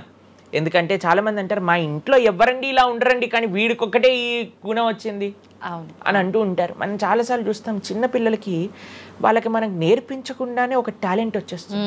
వాళ్ళు ఆ విధంగా మేము మొన్న బృందావనం వెళ్ళినప్పుడు మేము చూసాం, అక్కడ చిన్న పిల్లవాడండి, నాకు తెలిసి 3-4 సంవత్సరాలు ఉంటాయి, 250 కంటే ఎక్కువ ట్యూన్లలో హరే కృష్ణ మంత్రాన్ని పాడుతున్నాడు ఆయన. వాళ్ళ పేరెంట్స్ని అడిగాం, అయ్యా ఎలా నచ్చింది? ప్రభుజీ మేమేం తెలియదు ప్రభుజీ, చిన్నప్పటి నుంచి హార్మోనియం దగ్గరికి వెళ్ళి టిక్ టిక్ టిక్ టిక్ అనేవాడు, వాడే పాడుతున్నాడు, వాడికి మొత్తం హార్మోనియం ఎవ్వరు నేర్పించలేదు, వాడే పాడుతున్నాడు అని. అలా ఎన్నో మీరు డాక్టర్ ఐన్ స్టీవెన్సన్ మీరందరూ ఇంటర్నెట్ ఉంది కదా, మీ అందరికి ఫోన్లు ఉన్నాయి కదా, డాక్టర్ ఐన్ స్టీవెన్సన్ అని నొక్కండి. 2500 కంటే ఎక్కువ కేసుల పైన ఆయన రీసెర్చ్ చేశారు. రీఇన్కార్నేషన్, పునర్జన్మ కలిగిన కేసెస్లో అనమాట. కాబట్టి మీరు జస్ట్ రీఇన్కార్నేషన్ కేసెస్ అని మీరు యూట్యూబ్లో టైప్ చేస్తే ఎన్నో వస్తాయి మీకు. కాబట్టి పునర్జన్మ ఉన్నది. పునర్జన్మ సిద్ధాంతాన్ని ప్రస్తావన చేసి వాటిని నమ్మకం ఉన్న వాళ్ళే సనాతన ధర్మానికి సంబంధించిన వాళ్ళు అనమాట. కాబట్టి ఏది కూడా మనకి స్పాంటేనియస్గా రాదు, అంతా కూడా కర్మ. What ever we do that comes around అనమాట. కాబట్టి ఈ పునర్జన్మ సిద్ధాంతం అనేది తప్పకుండా ఉన్నది. పునర్జన్మ ఉంటుంది. జన్మాంతరాల వాసనలు అనేవి ఉంటాయి. ఎప్పుడైతే మనం ఆధ్యాత్మిక సాధన, ఎప్పుడైతే మనం భగవద్భక్తి చేస్తామో ఆ వాసనలన్నీ కూడా తొలగిపోతాయి. మనం చక్కగా మంచి ధార్మికమైన వ్యక్తిలా మనం మళ్ళీ మారచ్చు అనమాట. ప్రభుజీ, పునర్జన్మ ఉంటుంది అని అనుకున్నాం మనం. అయితే పునర్జన్మ అంటే అంతకుముందు జన్మకు సంబంధించిన పాపం పుణ్యం ప్రతి ఒక్క దాని ప్రభావం ఈ జన్మలో ఉంటుందంటారా ప్రభుజీ? తప్పకుండా. చాలా మంది అంటారు, ప్రభుజీ వాళ్ళు ఇంత పిచ్చి వాళ్ళు కానీ ఇంత ఆనందం ఎందుకు వస్తుంది అని అంటే, వాళ్ళు గత జన్మలో చేసిన పుణ్యం ఇప్పుడు వాళ్ళకి వస్తుంది, ఈ జన్మలో చేసే పాపం మళ్ళీ వస్తుంది. ఎవరు కూడా ఎస్కేప్ అవ్వలేరండి. ఇప్పుడు మీరు అనుకుంటున్నారు మనం బాధపడుతున్నాం, గత జన్మలో చేసిన పాపాన్ని ఇప్పుడు మనం అనుభవిస్తున్నాం, ఇప్పుడు మేము మంచి వాళ్ళం ప్రభుజీ, మీకు కూడా వస్తుంది ఆ ఛాన్స్. కాబట్టి ఈ కర్మ సిస్టమ్ ఏదైతే భగవంతుడు ఇది చేశారో దాని నుంచి ఎవ్వరు ఎస్కేప్ కాలేరు. ఆయన సిస్టమ్ చాలా పక్కా. ఇక్కడ ఉండే మనం అప్పుడప్పుడు ట్రాఫిక్ సిగ్నల్ని దాటేసి ట్రాఫిక్ పోలీస్ నుంచి ఎస్కేప్ అవ్వచ్చు, కానీ భగవంతుడి యొక్క రేడార్ నుంచి ఎస్కేప్ అవ్వలేదన్నమాట. ఎందుకంటే ఆయన హృదయంలో ఉండే కదా అన్ని నోట్ డౌన్ చేసుకునేది. కాబట్టి తప్పకుండా గత జన్మ పుణ్యము, గత జన్మ పాప ఫలితాలు ఈ జన్మలో అనుభవించాల్సిందే. చాలా మంది మమ్మల్ని అడుగుతారు, ప్రభుజీ నరకానికి తీసుకెళ్తారు కదా. ఆ నరకానికి తీసుకెళ్తారు, మరి నరకంలోనే అంత అయిపోగొడితే మళ్ళీ ఈ జన్మలో ఇవ్వటం ఎందుకు? ఇన్స్టాల్మెంట్లో వస్తాయి, ఈఎంఐస్ కింద కట్టాల్సి వస్తుంది అనమాట మన ఫలితాన్ని. కొద్దిగా నరకంలో, కొద్దిగా ఈ జన్మలో, మళ్ళీ వచ్చే జన్మ. ఒకటేసారి ఆ యొక్క ఫలితాన్ని కానీ ఇచ్చేస్తే మనం తట్టుకోలేము. కాబట్టి భగవంతుడి యొక్క కృప నిజంగా చెప్పాలంటే ఇన్స్టాల్మెంట్స్ లో వచ్చేది. ఇప్పుడు చూడండి, ఒకసారి 10 కోట్లు కట్టాలి అంటే అది ఈజీయా, లేదా ఇన్స్టాల్మెంట్ లో కట్టాలంటే ఈజీయా? అందుకే కదండి అందరు ఈఎంఐలు కావాలండి. అలానే పుణ్యము, అలానే పాపం కూడా. కొద్దిగా స్వర్గంలో అనుభవించు, కొద్దిగా ఇప్పుడు అనుభవించు, మళ్ళీ నెక్స్ట్ జన్మలో అనుభవించు. అది తప్పదు, ప్రతి ఒక్కళ్ళు అనుభవించాల్సిందే. లేకపోతే చెప్పండి, అసలు ఈ జన్మలో ఎందుకు కొంతమంది కష్టాలు అనుభవిస్తున్నారు? కొంతమందికి పుట్టుక నుంచే కష్టం వస్తుంది, కొంతమంది కొన్ని డిఫెక్ట్స్ తో పుడతారు. ఎందుకు? If God is equal to everybody, then why did God create different people differently అని అంటే, భగవంతుడు తయారు చేయలే, భగవంతుడు ఇనిషియేట్ చేశారు ఆ సిస్టమ్ని. దాంట్లో మనం ఏ విధంగా చేస్తే ఆ కర్మ ద్వారా అలా మనం పుట్టవలసి వస్తుంది. కానీ మనము పాస్ట్ గురించి చింత, అయ్యో ఎన్ని పాపాలు చేశానో నాకు ఇది వస్తుంది, దీని గురించి చింత చేయకండి. అయ్యా నేను ఫ్యూచర్లో ఇది చేసి నేను ఇలా చేయబోతుంది, దాని గురించి ఇప్పుడు నీ దగ్గర సమయం ఉంటే నువ్వు ఇప్పుడు ధర్మాచరణ చెయ్యి, ఇప్పుడు భగవంతుడిని ఆశ్రయించు, ఇప్పుడు ధార్మికంగా ఉండు. భగవంతుడు దాన్ని దీన్ని రెండింటినీ తీసేస్తారా, ఆయన యొక్క లోకానికి మనం వెళ్ళవచ్చు. కాబట్టి భగవంతుడు అదే చెప్పారు, సర్వధర్మాన్ పరిత్యజ్య మామేకం శరణం వ్రజ అహం త్వాం సర్వ పాపేభ్యో మోక్షయిష్యామి మా శుచ. ఇది భగవంతుడు ఇచ్చిన ఒక ఆశ్వాసన భగవద్గీతలో. అన్నిటినీ వదిలిపెట్టేసాయి, అన్ని రకాల చెడు వస్తువుల్ని, అన్ని రకాల మంచి, నువ్వు నాకు శరణు వేరు, నేను నీ పాప పుణ్యాలు మొత్తం తీసేస్తాను. యద్గత్వా న నివర్ధంతే తద్ధామ పరమం మమ. భగవంతుడి దగ్గర నుంచి చేరుకున్నాం అనుకోండి, మళ్ళీ ఈ ప్రపంచంలో ఈ యొక్క కష్టాలు ఉండే ఈ నేలపైన మళ్ళీ రావాల్సిన అవసరం లేదు. స్వామితో బ్రహ్మాండంగా స్వామి యొక్క సేవలో సుఖంగా ఉండొచ్చు మనం. అయితే ప్రభుజీ చాలా మంది చెప్తుంటారు, అన్ని అనుభవించండి తప్పదు అన్నప్పుడు ఎందుకు భగవంతుని ఆరాధన చెయ్యాలి అని. వాళ్ళందరికీ ఇది మంచి సమాధానం ప్రభుజీ. నిజంగా చాలా మంది ఇదే అంటుంటారు, అంతే కదండి, ఎంత భగవంతుని ఆరాధించినా ఈ కష్టాలు తప్పట్లేదు, అసలు లైఫ్ ఏం చేంజ్ అవ్వట్లేదు, మనశ్శాంతి లేదు, ఎందుకు అసలు ఆరాధించాలని చెప్పి అసలు భగవంతుని పూజించడం కూడా మానేస్తుంటారు. మళ్ళీ ఇప్పుడు ఆపేస్తే మళ్ళీ నెక్స్ట్ ఏంటి అని ఆలోచన చేయాలి. కాబట్టి ఇప్పుడుండే వాటితో మనం ఇది చేసామనుకోండి, ఇంత ధర్మాచరణ కూడా ఆపేశారనుకోండి, ఇంకా ఆ పుణ్య పాప ఖాతాలు అలానే పెరిగిపోతూ ఉంటాయి. కానీ చివరికి వచ్చేది ఈ ప్రపంచంలోకే కదా. కాబట్టి మనకి చెడు చేయటం పనికిరాదు, కేవలం మంచి చేయటం కూడా పనికిరాదు. భగవద్భక్తి అన్నిటికంటే టాప్ మోస్ట్. కాబట్టి మనం ధార్మికంగా ఎంత భగవద్భక్తితో ఉంటే అది మనకి అంత మంచిది. ఓకే ప్రభుజీ, కర్మ సిద్ధాంతం అన్నారు కదా, అసలు కర్మ సిద్ధాంతం అంటే ఏంటి ప్రభుజీ? ఏం చెప్తోంది అసలు? మనం చెయ్యంది మనకి రాదు, మనం చేసింది తప్పకుండా మనకు వస్తుంది. ఇదే కర్మ సిద్ధాంతం. Every action has equal and opposite reaction. Okay okay. ఇలా అయితే ఈ లా ఉందో అదే కర్మ సిద్ధాంతం. అంటే నువ్వు చేసింది ఏదైనా సరే ఆ యొక్క ఫలితం నుంచి తప్పించుకోలేవు. తర్వాత ఏదైతే నువ్వు చేసావో దాని నుంచి తప్పించుకోలేవు. మంచి అయినా చెడైనా మొన్న అయింది నీకు ఈ రోజు వస్తుంది, ఈ రోజు చేసిన దానికి రేపు వస్తుంది. ఇదే కర్మ సిద్ధాంతం అంటే. కాబట్టి ఎప్పుడు ఇది మన మనసులో ఉండాలి. అరే ఈ రోజు నాకు ఏదైనా బాధ ఉంటే నేను ఏదో చేశానేమో, కాబట్టి ఏదో చేశాము అయిపోయింది, ఈ రోజు ఈ కష్టం వచ్చింది, కృష్ణ నువ్వు నాకు శక్తినివ్వు ఈ కష్టాన్ని ఎదుర్కోవడానికి. ఇప్పటి నుంచి నేను ఇలానే మంచిగా ఉంటాను, ఎప్పుడూ అధర్మం వైపు వెళ్లకుండా ఉంటాను, స్వామి నువ్వే రక్ష అని ఆ ధర్మ చింతన ముందుకు తీసుకెళ్ళటం. ఇప్పుడు కానీ మనం ఆ ధర్మ సంకల్పం చేసుకుంటండి రేపటి రోజున. మరి చాలా మంది అంటే రేపు ఎవరు చూసారో లేదో, అయ్యా రేపు ఎవరు చూసారో లేదో అని కానీ మీ పిల్లవాడు చెప్పి నేను ఇప్పుడు కష్టపడను, రేపు నాకు ర్యాంక్ వచ్చాక నాకు ప్లేస్మెంట్ వస్తుందో లేదో నాకేం గ్యారంటీ ఉంది కాబట్టి నేను చదవను అన్నాడు అనుకోండి, ఏం చెప్తారు మీరు? నాన్న నువ్వు ప్లేస్మెంట్ గురించి బాధపడకు, ఫస్ట్ నీ కర్తవ్యం చదవటం నువ్వు చదువు, దాని తర్వాత నీకు వస్తే వస్తుంది, నీ జీవితం సెటిల్ అవుతుంది. అంతే కదండి. మనం కూడా లేదు రేపు ప్రొద్దున ఎవరు చూసారు స్వర్గాన్ని నరకాన్ని కాబట్టి నేను ఇప్పుడు ధర్మాచరణ చెయ్యను అని అంటే మీ పిల్లవాళ్ళు కూడా ఎక్కడైతే చదవను అని అంటారో అలానే మనం కూడా తయారవుతాం. చాలా మంది అండి పెద్దవాళ్ళు పిల్లలకి మాత్రం మంచి నీతులు చెప్తారు, కానీ వాళ్ళ దగ్గరకు వచ్చేసరికి వాళ్ళు ఆచరించడానికి రెడీగా ఉండరు అనమాట. కాబట్టి మీరు ఒక్క విషయాన్ని ఆలోచించండి, మీరు ఏం చెప్తున్నారో అది మీరు ఫాలో అవుతున్నారా? పెద్దలు ఫాలో అవుతేనే అది పిల్లలు ఆచరిస్తారు, లేకపోతే ఆచరించరు. పిల్లలకి స్కూల్ ఎలానో మనకి భగవంతుడి యొక్క సృష్టి చేసిన ఈ ధర్మం అలాంటిది. కాబట్టి ఈ రెండిట్లో మనం చాలా జాగ్రత్తగా ఉండాలి. ప్రభుజీ చాలా మంది ఏ పని చేయాలన్నా కూడా ముందు వెనుక ఆలోచించి ప్రతిదీ జ్యోతిష్యాన్ని పట్టి దాని ప్రకారంగానే పనులు చేస్తూ ఉంటారు. నిజంగా జ్యోతిష్యాన్ని నమ్మొచ్చు అంటారా? జ్యోతిష్యం 100% కరెక్టే, కానీ జ్యోతిష్యాన్ని నువ్వెంత సీరియస్గా తీసుకోవాలి అది ఆలోచించాల్సిన విషయం. జ్యోతిష్య శాస్త్రం అది, శాస్త్రం ఎప్పుడూ కూడా కరెక్టే, కానీ మనకి ఎంత అవసరం అది. ప్రతిరోజు ప్రొద్దున లేవంగానే రాశి ఫలాలు ఏమైపోయాయి అని కొంతమంది చదువుతూ ఉంటారు. ప్రతి చిన్న విషయానికి ఈ రోజు ఏమైంది, ఈ రోజు ఎలా ఉంది, ఆ రోజు ఎలా ఉంది, సండే పేపర్లో వచ్చింది, ఇంకా ఈ వారం ఎలా ఉండబోతుంది, ఇవన్నీ నీకు అవసరం లేదయ్యా. నువ్వు ధర్మాచరణ చెయ్యి, భగవంతుడి పట్ల నమ్మకం పెట్టుకో, ఆయన చూసుకుంటాడు. భక్తులు ఎవరు కూడా అలాంటి విషయాలని సీరియస్గా తీసుకోరండి. ఎందుకంటే బృందావనంలో ఒక భక్తులు ఉన్నారనమాట. ఆయన అంటారు, మొత్తం అన్ని గ్రహాలు నీకు అనుకూలంగా ఉండి నువ్వు కృష్ణ భక్తుడివి కానీ అవ్వకపోతే అన్ని గ్రహాలు అనుకూలంగా ఉండి నీకేం లాభం. తర్వాత అంటాడు, అన్ని గ్రహాలు ప్రతికూలంగా ఉండి కానీ నువ్వు కృష్ణ భక్తుడు అయితే ఏవి నిన్ను ఏం చేయలేవు. ఎందుకంటే భగవంతుడు అలాంటి రక్షణ ఇస్తాడనమాట. మనకి భగవంతుడి దగ్గర ఆ శక్తి ఉన్నది. కాబట్టి మనము దేన్ని ఎంత సీరియస్గా తీసుకోవాలి? మనకి కావాల్సినది ఆధ్యాత్మికత, భక్తి. భగవంతుడి గురించి విన్నామా, భాగవత రామాయణాదులు శ్రవణం చేశామా, స్వామికి ఆరాధన చేసుకున్నామా, ఆలయానికి వెళ్ళామా, గోసేవ చేశామా, ధార్మికంగా ఉన్నామా, ఎవరికి ఏం చెడు చేయలేదా, మంచి అందరి గురించి కూడా మంచి ఆలోచిస్తున్నామా, ఒకళ్ళతో మంచిగా మాట్లాడుతున్నామా, ఎవరికి చెడు చేయట్లేదా, ఇంతవరకు నీ ఆలోచన ఉంటే సరిపోతుందండి.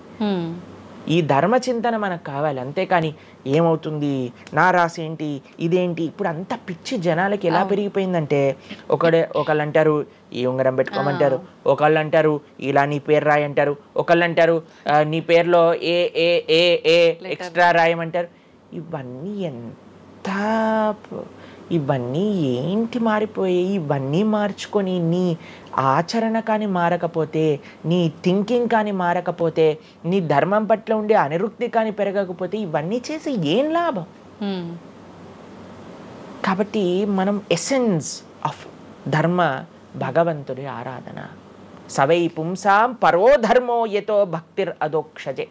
అటువంటి స్వామిని ఆశ్రయించటంలో మన టైం పెట్టాలి, కానీ ఇలాంటి చిన్న చిన్నవి చూసుకోవటం, వీటి కోసం మనం సమయాన్ని వేస్ట్ చేసుకోవటం మంచిది కాదు. జ్యోతిష్యం కరెక్టా? 100% కరెక్ట్.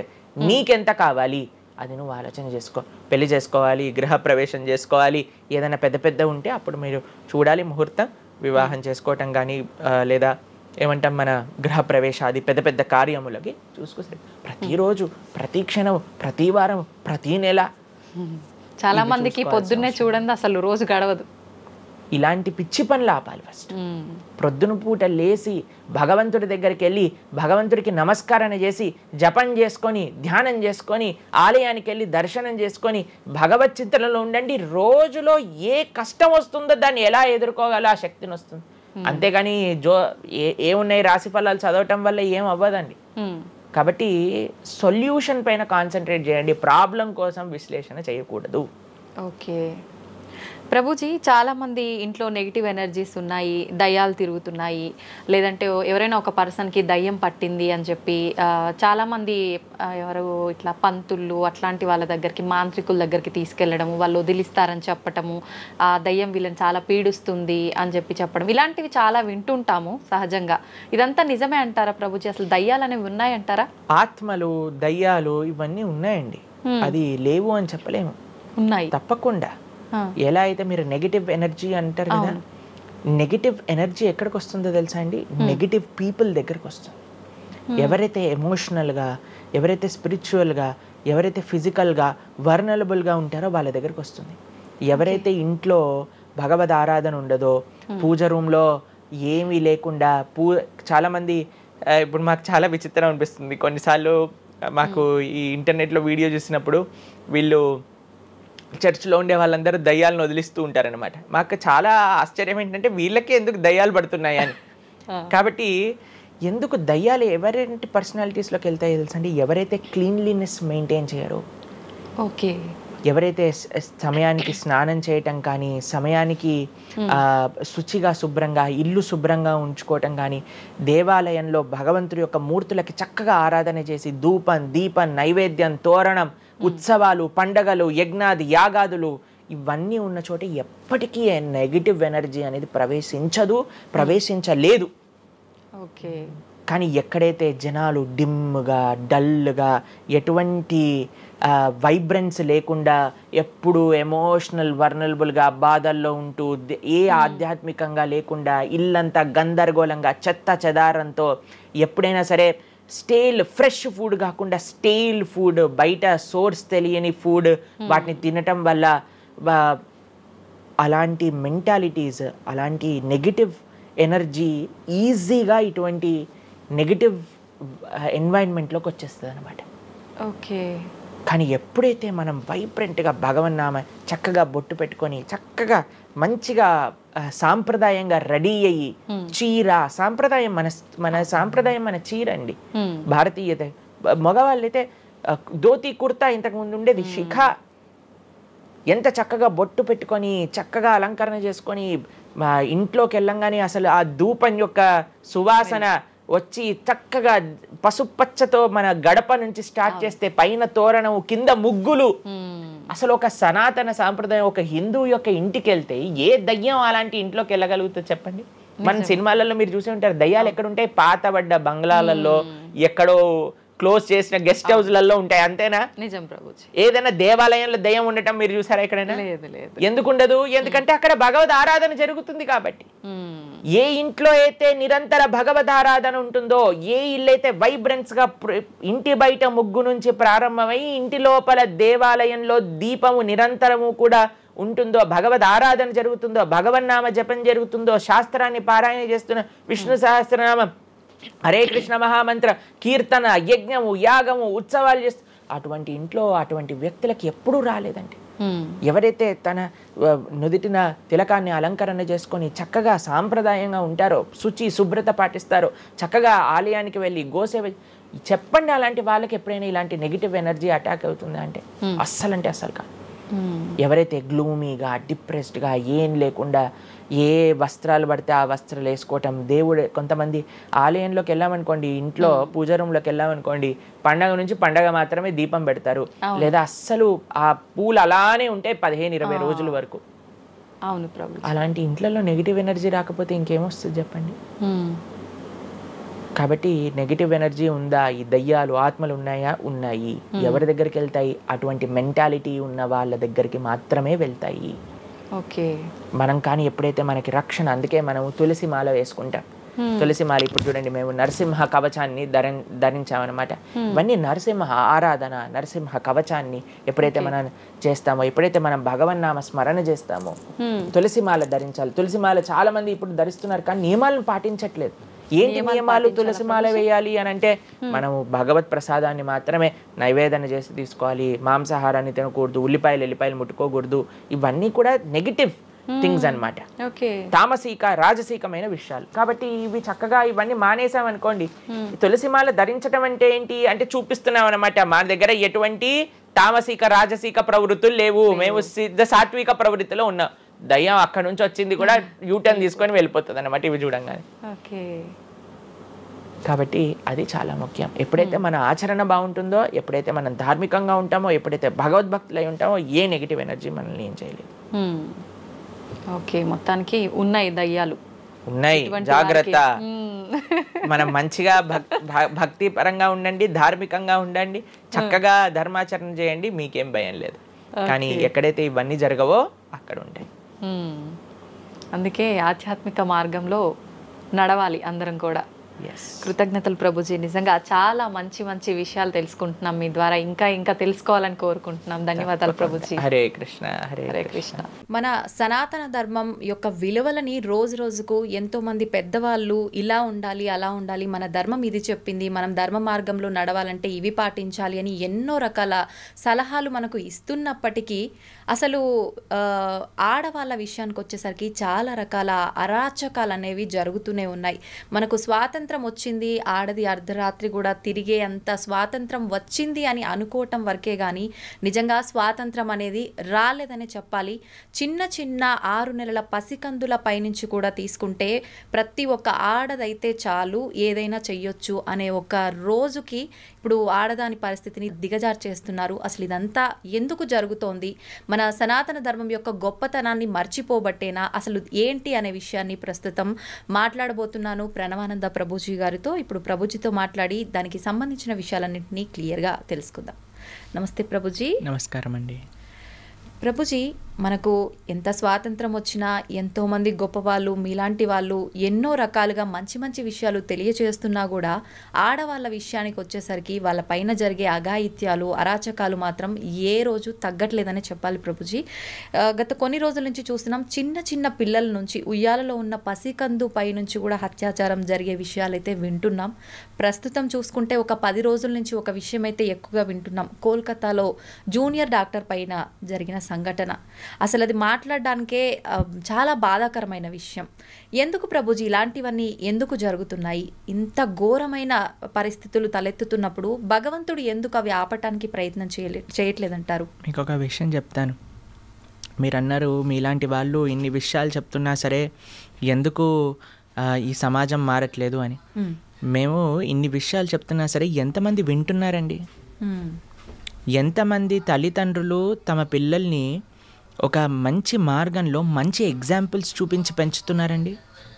ఇప్పుడు ప్రస్తుత సమాజంలో ఎలాంటి సీరియళ్ళు నడుస్తున్నాయి, ఎలాంటి సినిమాలు నడుస్తున్నాయి మీకు తెలియదా? స్త్రీని ఒక లేడీని ఎంత ఆబ్జెక్టిఫై చేసి చూపిస్తున్నారు. మనం చూడట్లేదా అండి ఈ ప్రపంచంలో? చూస్తున్నాం. సినిమాలు ఎక్కడైతే స్త్రీలని కొడుతున్నారో, ఎక్కడైతే స్త్రీలని హింసిస్తున్నారో అటువంటివన్నీ సూపర్ డూపర్ హిట్ అయిపోయి 100 రోజులు నడిచిపోయి అందరూ ఎగబడి అలాంటి సినిమాలకు వెళ్ళి చూసేస్తున్నారు కదా. మరి అలాంటి విషయాలను ప్రోత్సహించినప్పుడు మరి ఈ సమాజంలో అలాంటివే కదండి అయ్యేది.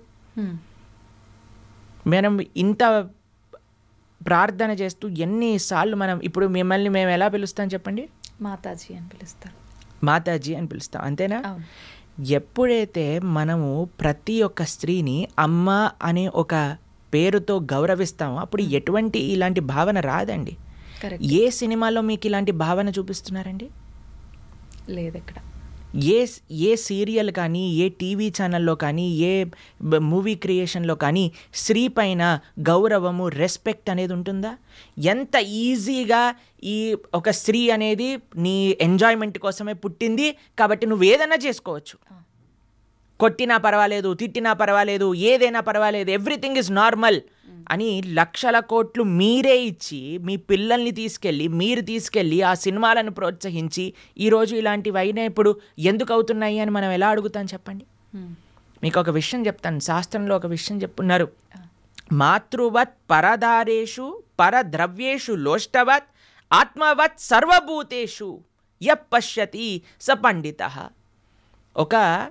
నిజంగా ఒక వ్యక్తి మంచివాడవుతే, నిజంగా చెప్పాలంటే మగవాడు అని అనాలి అని అంటే, మాతృవత్ పరదారేషు, తన భార్య తప్ప మిగతా వాళ్ళందరినీ కూడా ఒక మాతృ స్వభావంతో చూడాలి. మాతృవత్ పరదారేషు పరద్రవ్యేషు లోష్టవత్, వేరే వాళ్ళ యొక్క ధనాన్ని చెత్తతో సమానంగా చూడాలి. నీకెంత భగవంతుడు ఇచ్చాడో అది నాది, వేరే వాళ్ళ ధనం నాకు అవసరం లేదు. ఓకే. ఆత్మవత్ సర్వభూతేషు, నువ్వు ఎలా ట్రీట్ చేయాలి నిన్ను అని అనుకుంటున్నావా అలా వేరే వాళ్ళని ట్రీట్ చేయి నువ్వు ఫస్ట్. అలాంటి వాడు నిజమైన ధీరుడు అని మన శాస్త్రములు చెప్తున్నాయి. ఈ భావన మీరు ఎక్కడైనా సినిమాలో చూసారా, ఎక్కడైనా సీరియల్లో చూసారా, ఎక్కడైనా టీవీలో చూసారా? ఎంటర్టైన్మెంట్ పేరుతో ఈరోజు మొత్తం చిన్న చిన్న పిల్లల యొక్క మనస్సు నుంచి మొత్తం కరప్ట్ చేసేస్తే, ఇప్పుడు చెప్పండి, తప్పు చేసేవాడికి తెలియదా ఇప్పుడు ఒక మర్డర్ చేయటం తప్పు, ఒక స్త్రీని అవమానించటం తప్పు, లేదా ఈవ్ టీజింగ్ తప్పు, ఇవన్నీ తప్పు అని చేసేవాడికి తెలియదా అండి? ఎందుకు చేస్తున్నాడు? ఎందుకంటే వాడు చూసే విషయాలన్నీ కూడా ఉన్నాయి, అది నార్మల్ అనుకుంటున్నాడు. లేదా చేస్తే ఏముంది, లేదా ఇంకొక విషయం ఏంటంటే తన ఇంద్రియాలను కంట్రోల్ చేసుకోలేక చేస్తున్నాడు. ఇప్పుడు మీకు ఒక విషయం చెప్తాను, తప్పు చేసేవాడికి తెలిసి తప్పు చేస్తున్నాడు అని అంటే తన ఇంద్రియ నిగ్రహం లేకపోయింది. ఎందుకు ఇంద్రియ నిగ్రహం లేకపోయింది? ఎందుకంటే ఆయనకి ఎటువంటి ఆధ్యాత్మిక బ్యాకప్ లేదు. ఓకే. మనం పెంచేది కేవలం సుఖం సుఖం సుఖం. నానా చదువుకో, బాగా చదువుకుంటే ఏమొస్తుంది, సుఖపడతావు. కాబట్టి మనం ఎప్పుడైతే సుఖం సెంట్రిక్గా పెంచుతున్నామో వాడు అనుకుంటాడు ఇది కూడా నాకు సుఖమే కదా. ఒక స్త్రీని అవమానించినందుకు దుర్యోధనుడు తొడలు విడిగి కురుక్షేత్ర యుద్ధంలో పడిపోతే కనీసం చూసేవాడు కూడా లేకపోయాడు. రావణాసుడికి 10 తలలు తెగి కింద పడిపోయాయి. మండోదర వచ్చి నీ కర్మ వల్ల నువ్వు ఇలా తయారయ్యావురా నీచుడా అని తిట్టింది లాస్ట్కి. అలాంటి పరిస్థితి వస్తుంది. ఎవరైతే రామాయణ భాగవతాలు చెప్పి పెంచుతారో నాన్న ఇలాంటి తప్పులు చేస్తే ఇలా అవుతుంది. మీకు ఒక విషయం చెప్తానండి, ఈ విషయం చాలామంది అంగీకరించకపోవచ్చు. జనరల్ విషయంగా మనం మాట్లాడుకుంటే మగవారిది ఎంత బాధ్యత ఉన్నదో ఇలాంటి తప్పులు చేయకుండా. ఇప్పుడు ఇది ఒక ఈకో సిస్టమ్ అండి, మనం లాస్ట్ టైం కూడా మాట్లాడుకున్నాం. ఒక తప్పు జరగకూడదు అని అంటే ఒక వ్యక్తి పైన డిపెండ్ అవ్వకూడదు, మొత్తం ఒక సొసైటీ పైన డిపెండ్ అయి ఉంటుంది. తల్లిదండ్రులు ఎలా పెంచుతున్నారు, మనం చూపించే సినిమాలు సీరియళ్ళు వాళ్ళకి ఎక్స్పోజర్ ఏమని ఉన్నది, తర్వాత మన యొక్క ఫ్రెండ్ సర్కిల్ ఎలా ఉన్నది. ఇంకొక విషయం చెప్తాను, ఎంత పురుషుడికి ఎంతైతే ఇంద్రియ నిగ్రహం ఉండాలో, ఎంత రెస్పెక్ట్ఫుల్ యాటిట్యూడ్ ఉండాలో, అంతే ఒక స్త్రీకి కూడా ఆ రకమైన గౌరవం, ఒక డిస్టెన్స్ మెయింటైన్ చేయడం అనేది తెలుసుకోవాలి. ఇలాంటి కేసుల గురించి మాట్లాడట్లేదండి, జనరల్ సొసైటీ గురించి మాట్లాడుతాం. ఎవరికి ఏ హద్దు ఏంటి అని తెలుసుకోవాలి మనం. ఇప్పుడు మీకు ఒక విషయం చెప్తాను, మీరు ఆశ్చర్యపోతారు. ఇప్పుడు నేను కాషాయ వస్త్రం వేసుకున్నాను, భగవంతుడి యొక్క సేవలో ఉన్నా. మేము ప్రోగ్రామ్కి వెళ్ళినప్పుడు కూడా కొంతమంది మమ్మల్ని ప్రభుజీ మీరు మమ్మల్ని పెళ్లి చేసుకుంటారా అని అడిగిన వాళ్ళు కూడా ఉన్నారు, తెలుసా మీకు? అలా ఎలా అడుగుతారు ప్రభుజీ అసలు? అదే నేను చెప్తున్నాను.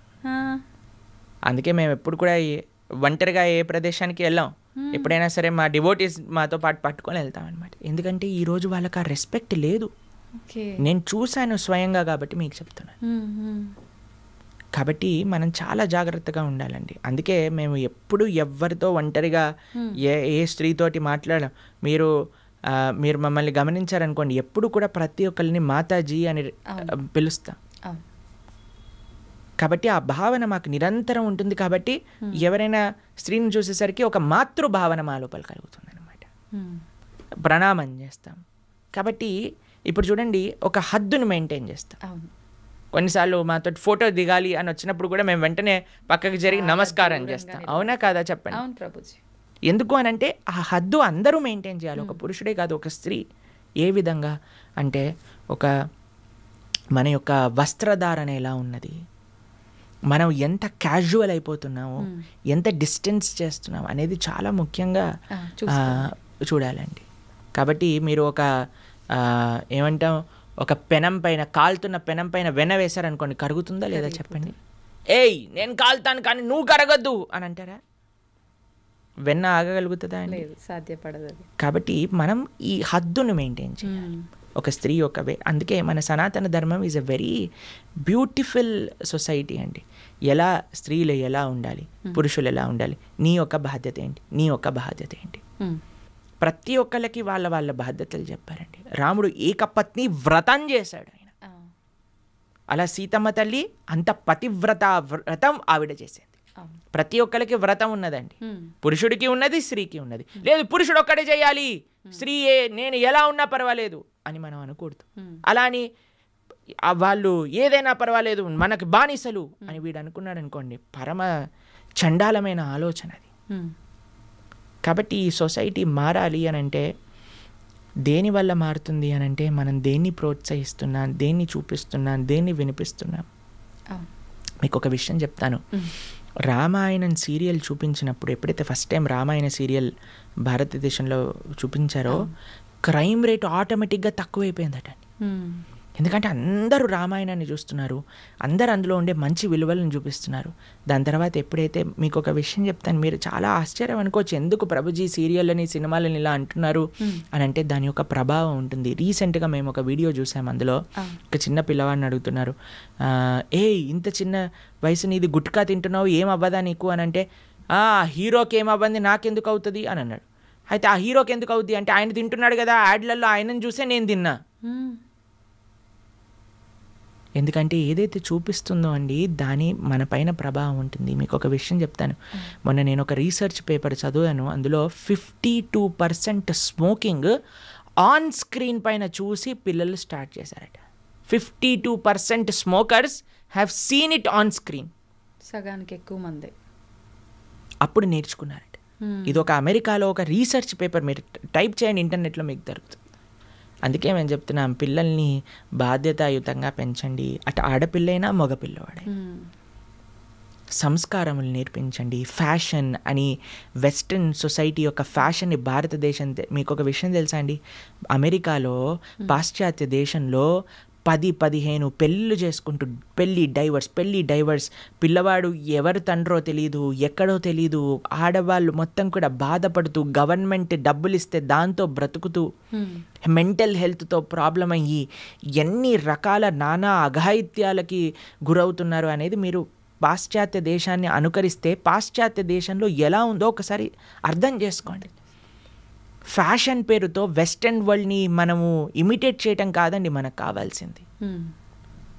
మన సనాతన భారతీయ విలువలు మనం పాటిస్తే అది నిజమైన ధైర్యము, అది నిజమైన శక్తిని, నిజమైన ప్రొటెక్షన్ని మనకు కలిగిస్తూ ఉన్నది. కాబట్టి ఎంత మగవారు బాధ్యత వహించాలో అంతే ఆడవారు బాధ్యత వహించాలి. ఇద్దరూ సరిసమానంగా తమ యొక్క బాధ్యతలు, తమ యొక్క హద్దులు తెలుసుకున్నప్పుడే ఈ ప్రపంచం అనేది బాగుంటుంది. దాంతోపాటు స్ట్రిక్ట్ లాస్. ఎప్పుడైతే దుర్యోధనుడు అలా ఆ తప్పు మాట అన్నాడో, ఏమన్నాడండి, కర్ణుడు ఐడియా ఇచ్చాడు తెలుసా మీకు. ఫస్ట్ మహాభారతంలో ద్రౌపదీదేవిని తీసుకొచ్చి వస్త్రాపహరణం చేయమన్న ఐడియా ఎవరిదో తెలుసా? కర్ణుడిది. ఓకే. నేను ఒక వీడియో కర్ణుడి గురించి చేసిన వీడియోలో కింద చూస్తే Karna is emotion, Karna is life, Karna fans, వీళ్ళందరూ కూడా అలాంటి దోవకు చెందిన వాళ్ళు. కేవలం ఒక సినిమా రావటం వల్ల కర్ణుడు గొప్పవాడు అవ్వడండి. కర్ణుడు ఉన్నాడు అని చెప్పినదే మహాభారతం. మహాభారతాన్ని ఏదైతే జరిగినట్టుగా వ్యాసుల వారు దేన్నైతే ప్రస్తావన చేశారో ఆ విషయాలను ఫస్ట్ మనం అర్థం చేసుకోవడానికి ప్రయత్నం చేయాలి. వ్యాసుల వారు ఏమన్నారు, ఎందుకు, ఏం చేశాడు కర్ణుడు అని మన వాళ్ళకండి. అందుకే నేను చెప్తున్నాను కదా, సినిమా యొక్క ప్రభావం ఎంత ఘోరంగా ఉన్నది అనే విషయాన్ని అర్థం చేసుకోవాలి. కాబట్టి ఈ విషయాన్ని మళ్ళీ మీకు ప్రస్తావన చేస్తున్నా. కర్ణుడు అంటున్నాడు, ధర్మమా, నేను రథచక్రాన్ని తీస్తున్న కృష్ణ ఆగాలి, నా పైన బాణం వేయకూడదు అని అంటే, ద్రౌపదీదేవిని వస్త్రాపహరణం చేయటం చెప్పటం ధర్మమా నీదిరా? కాబట్టి నీలాంటి ధర్మాధర్మ విచక్షణ లేని వాడికి మేమేంటి ధర్మం చూపించా, వెయ్యి అర్జున బాణము అని అన్నాడు. కాబట్టి ఎవరైతే ఇలాంటి తప్పులు చేస్తారో వాళ్ళకి కఠినమైన ఘోరమైన శిక్ష వేస్తే మిగతా వాళ్ళందరూ భయపడాలి. అలా ఉండాలండి. కాబట్టి గవర్నమెంట్ స్ట్రిక్ట్ యాక్షన్, ఇంకా యాక్షన్ తీసుకోకుండా వాడిని ఏదో కాపాడాలని చూస్తున్నారు కదా, అలా కాకుండా స్ట్రిక్ట్ యాక్షన్ అనేది తీసుకోవాలి. అప్పుడే ఈ యొక్క సొసైటీ అనేది బాగుపడుతుంది. నిజంగా ప్రభుజీ, కఠినమైన శిక్ష పడాలి అని మనం అనుకుంటున్నాం, కానీ చాలామంది ఇలాంటి ఘోరాలు చేసిన వాళ్ళు స్మూత్గా తప్పుకుంటున్నారు, ఎటువంటి శిక్షలు పడకుండా చాలామందిని చూస్తున్నారు. అదే కదండి, అలా ఉండకూడదు. కఠినమైన శిక్ష నిజంగా చెప్పాలంటే అందరి ముందు కానీ వాడిని శిక్షిస్తే ఇంకొకటి భయపడి తీరాలన్నమాట. ఎక్కడైతే ఇలాంటి వాళ్ళకి ఏమి పెద్ద పెద్ద కోర్టు చుట్టూ తిప్పటాలు అవి ఇవి అన్నీ చూపించటాలు ఏం లేదండి. తప్పు చేశాడంటే అందరి ముందు శిక్ష వేసేయాలి, అయిపోతుంది అంతే. అప్పుడు కానీ ప్రపంచం అనేది ఒక భయం అనేది ఎంత భయపెట్టినా ఏదైనా అండి, చివరికి మనం మాత్రం అక్కడ భయపెట్టి ఇక్కడ దాన్నే మనం ఎంతో హ్యాపీగా చూపిస్తూ ఉన్నామనుకోండి, దానివల్ల ఏమీ లాభం లేదండి, మార్పు లేదండి. కాబట్టి మీకు తెలుసు మేము ఏ సినిమాల గురించి మాట్లాడుతున్నామో. కాబట్టి అలాంటి సినిమాలు నడిచినన్ని రోజులు, ఆ సినిమాలన్నింటినీ కూడా మనం చాలా ఎంజాయ్ చేసి చూసినన్ని రోజులు మనం ఏమంటున్నాం, ఇండైరెక్ట్గా నాకు పర్వాలేదు అని అంటున్నాం. ఆ భావన మన లోపల ఉండకూడదు అంతే. హరే కృష్ణ. హరే కృష్ణ ప్రభుజీ, నిజంగా చాలా చక్కగా వివరించారు. ప్రతి ఒక్కరు కూడా మీరు చెప్పిన విషయాలు పాటిస్తే ఖచ్చితంగా మార్పు ఉంటుంది. ధన్యవాదాలు ప్రభుజీ. హరే కృష్ణ.